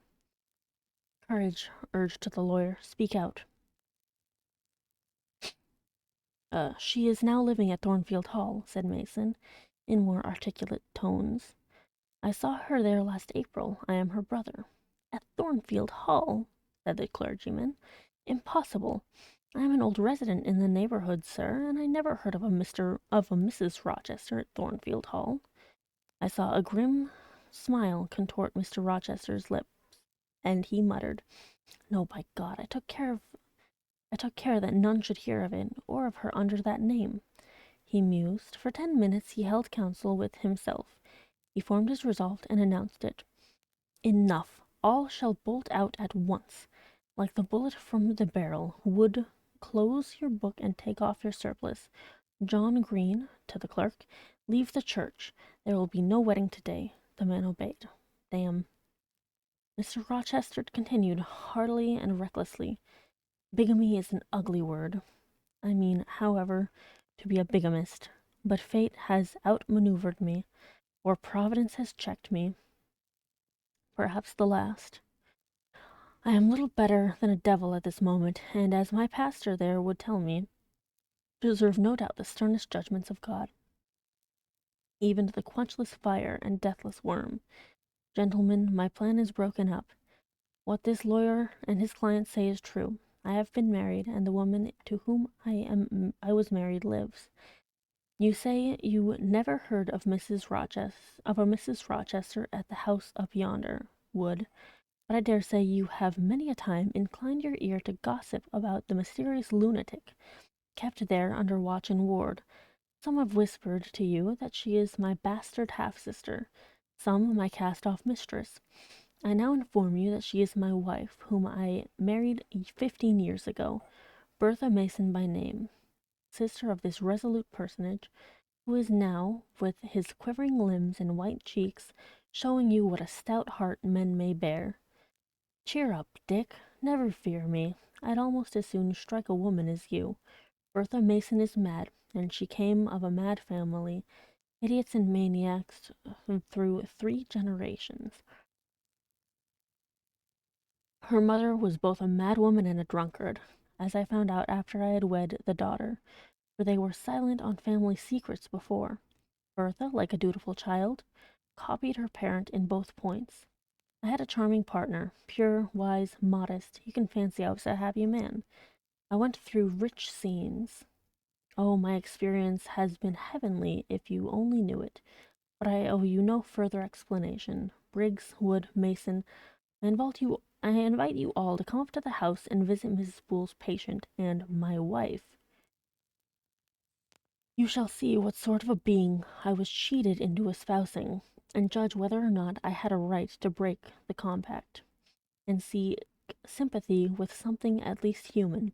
This girl," he continued, looking at me, "knew no more than you would of the disgusting secret. She thought all was fair and legal, and never dreamt she was going to be entrapped into a feigned union with a defrauded wretch, already bound to a bad, mad, and imbruted partner. Come, all of you, follow. God damn." Still holding me fast, he left the church. The 3 gentlemen came after. At the front door of the hall we found the carriage. "Take it back to the coach-house, John," said Mr. Rochester coolly. "It'll not be wanted today." At our entrance, Mrs. Fairfax, Adele, Sophie, Leah advanced to meet and greet us. "To the right about every soul," cried the master. "Away with your congratulations. Who wants them? Not I. They are 15 years too late." He passed on and ascended the stairs, still holding my hand, and still beckoned the gentlemen to follow him, which they did. We mounted the first staircase. passed up the gallery, proceeded to the third story. The low black door opened by Mr. Rochester's master key admitted us to the tapestried room with its great bed and its pictorial cabinet. "You know this place, Mason," said our guide. "She bit and stabbed you here." He lifted the hangings from the wall, uncovering the second door. This, too, he opened. In a room without a window, there burnt a fire guarded by a high and strong fender, and a lamp suspended from the ceiling by a chain. Grace Poole bent over the fire, apparently cooking something in a saucepan. In the deep shade, at the farther end of the room, a figure ran backwards and forwards. What it was, whether beast or human being, one could not at first sight tell. It grovelled, seemingly, on all fours. It snatched and growled like some strange wild animal. But it was covered with clothing, and a quantity of dark grizzled hair, wild as a mane, hid its head and face. "Good morrow, Mrs. Poole," said Mr. Rochester. "How are you, and how is your charge today?" "We're tolerable, sir, I thank you," replied Grace, lifting the boiling mess carefully on the hob. "Rather snappish, but not rageous." A fierce cry seemed to give the lie to her favorable report. The clothed hyena rose up and stood tall on its hind feet. "Ah, sir, she sees you," exclaimed Grace. "You better not stay." "Only a few moments, Grace. You must allow me a few moments." "Take care, then, sir. For God's sake, take care." The maniac bellowed. She parted her shaggy locks from her visage and gazed wildly at her visitors. I recognized well that purple face, those bloated features. Mrs. Poole advanced. "Keep out of the way," said Mr. Rochester, thrusting her aside. "She has no knife now, I suppose, and I'm on my guard." "One never knows what she has, sir. She is so cunning. It is not in mortal discretion to fathom her craft." "We had better leave her," whispered Mason. "Go to the devil," was the brother-in-law's recommendation. "Where?" cried Grace. The three gentlemen retreated simultaneously. Mr. Rochester flung me behind him. The lunatic sprang and grappled his throat viciously, and laid her teeth to his cheek. They struggled. She was a big woman, in stature almost equaling her husband, and corpulent besides. She showed virile force in the contest. More than once she almost throttled him, athletic as he was. He could have settled her with a well-planted blow, but he would not strike. He would only wrestle. At last he mastered her arms. Grace Poole gave him a cord, and he pinioned them behind her. With more rope, which was at hand, he bound her to a chair. The operation was performed amidst the fiercest yells and the most convulsive plunges. Mr. Rochester then turned to the spectators. He looked at them with a smile both acrid and desolate. "That is my wife," he said. "Such is the sole conjugal embrace I am ever to know. Such are the endearments which are to solace my leisure hours. And this is what I wished to have," laying his hand on my shoulder. "This young girl who stands so grave and quiet at the mouth of hell, looking collectedly at the gambols of a demon. I wanted her just as a change after that fierce ragout? I don't know. Wood and Briggs, look at the difference. Compare these clear eyes with the red balls yonder, this face with that mask, this form with that bulk. Then judge me, priest of the gospel and man of the law, and remember with what judgment ye judge, ye shall be judged. Off with you now. I must shut up my prize." We all withdrew. Mr. Rochester stayed a moment behind us, to give some further order to Grace Poole. The solicitor addressed me as he descended the stair. "You, madam," said he, "are cleared from all blame. Your uncle will be glad to hear it, if indeed he should still be living, when Mr. Mason returns to Madeira." "My uncle? What of him? Do you know him?" "Mr. Mason does. Miss Eyre has been the punctual correspondent of his house for some years.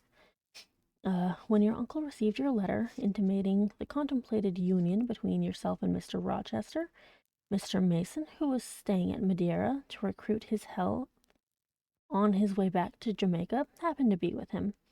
Mr. Eyre mentioned the intelligence, for he knew that my client here was acquainted with a gentleman of the name Rochester.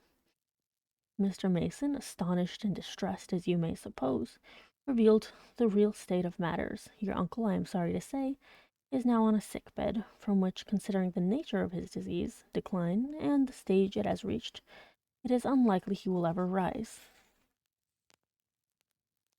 He could not then hasten to England himself, to extricate you from the snare into which you had fallen, but he implored Mr. Mason to lose no time in taking steps to prevent the false marriage. He referred him to me for assistance. I used all dispatch, and am thankful I was not too late, as you doubtless must be also. Were I not morally certain that your uncle will be dead ere you reach Madeira, I would advise you to accompany Mr. Mason back, but as it is, I think you had better remain in England till you can hear further, either from or of Mr. Eyre. Have we anything else to stay for? He inquired of Mr. Mason. No, no, let us be gone, was the anxious reply, and without waiting to take leave of Mr. Rochester, they made their exit at the hall door. The clergyman stayed to exchange a few sentences, either of admonition or reproof, with his haughty parishioner. This duty done, he too departed. It's fucking depressing as shit. I heard him go as I stood at the half-open door of my own room. How far do we have? Just a little bit longer. Okay. To which I had now withdrawn. The house cleared, I shut myself in, fastened the bolt that none might intrude, and proceeded, not to weep, not to mourn. I was yet too calm for that, but mechanically to take off the wedding dress and replace it by the stuff gown I had worn yesterday, as I thought for the last time. Then I sat down. I felt weak and tired. I leaned my arms on a table, and my head dropped on them. And now I thought, till now I had only heard, seen, moved, followed up and down where I was led or dragged, watched event rush on event, disclosure open beyond disclosure. But now I thought the morning had been a quiet morning enough, all except the brief scene with the lunatic. The transaction in the church had not been noisy. There was no explosion of passion, no loud altercation, no dispute, no defiance or challenge, no tears, no sobs. A few words had been spoken, a calmly pronounced objection to the marriage made, some stern, short questions put by Mr. Rochester, answers, explanations given, evidence adduced, an open admission of the truth had been uttered by my master. Then the living proof had been seen. The intruders were gone, and all was over.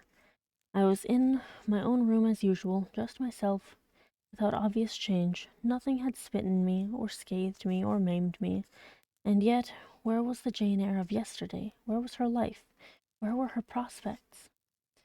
Jane Eyre, who had been an ardent, expectant woman, almost a bride, was a cold, solitary girl again. Her life was pale, her prospects were desolate. A Christmas frost had come at midsummer. A white December storm had whirled over June. Ice glazed the ripe apples. Drifts crushed the blowing roses. On hayfield and cornfield lay a frozen shroud. Lanes which last night blushed full of flowers, today were pathless and with untrodden snow. And the woods, which 12 hours since weaved leafy and fragrant as groves between the tropics, now spread waste, wild and white as pine forests in wintry Norway. My hopes were all dead, struck with a subtle doom, such as in one night fell on all that firstborn in the land of Egypt. I looked on my cherished wishes yesterday, so blooming and glowing. They lay stark, chill, livid corpses that could never revive. I looked at my love, that feeling which was my master's, which he had created. It shivered in my heart like a suffering child in a cold cradle. Sickness and anguish had seized it. It could not seek Mr. Rochester's arms. It could not derive warmth from his breast. Oh, never more could it turn to him, for faith was blighted, confidence destroyed. Mr. Rochester was not to me what he had been, for he was not what I had thought him. I would not ascribe vice to him. I would not say he had betrayed me. But the attribute of stainless truth was gone from his idea, and from his presence I must go. That I perceived well.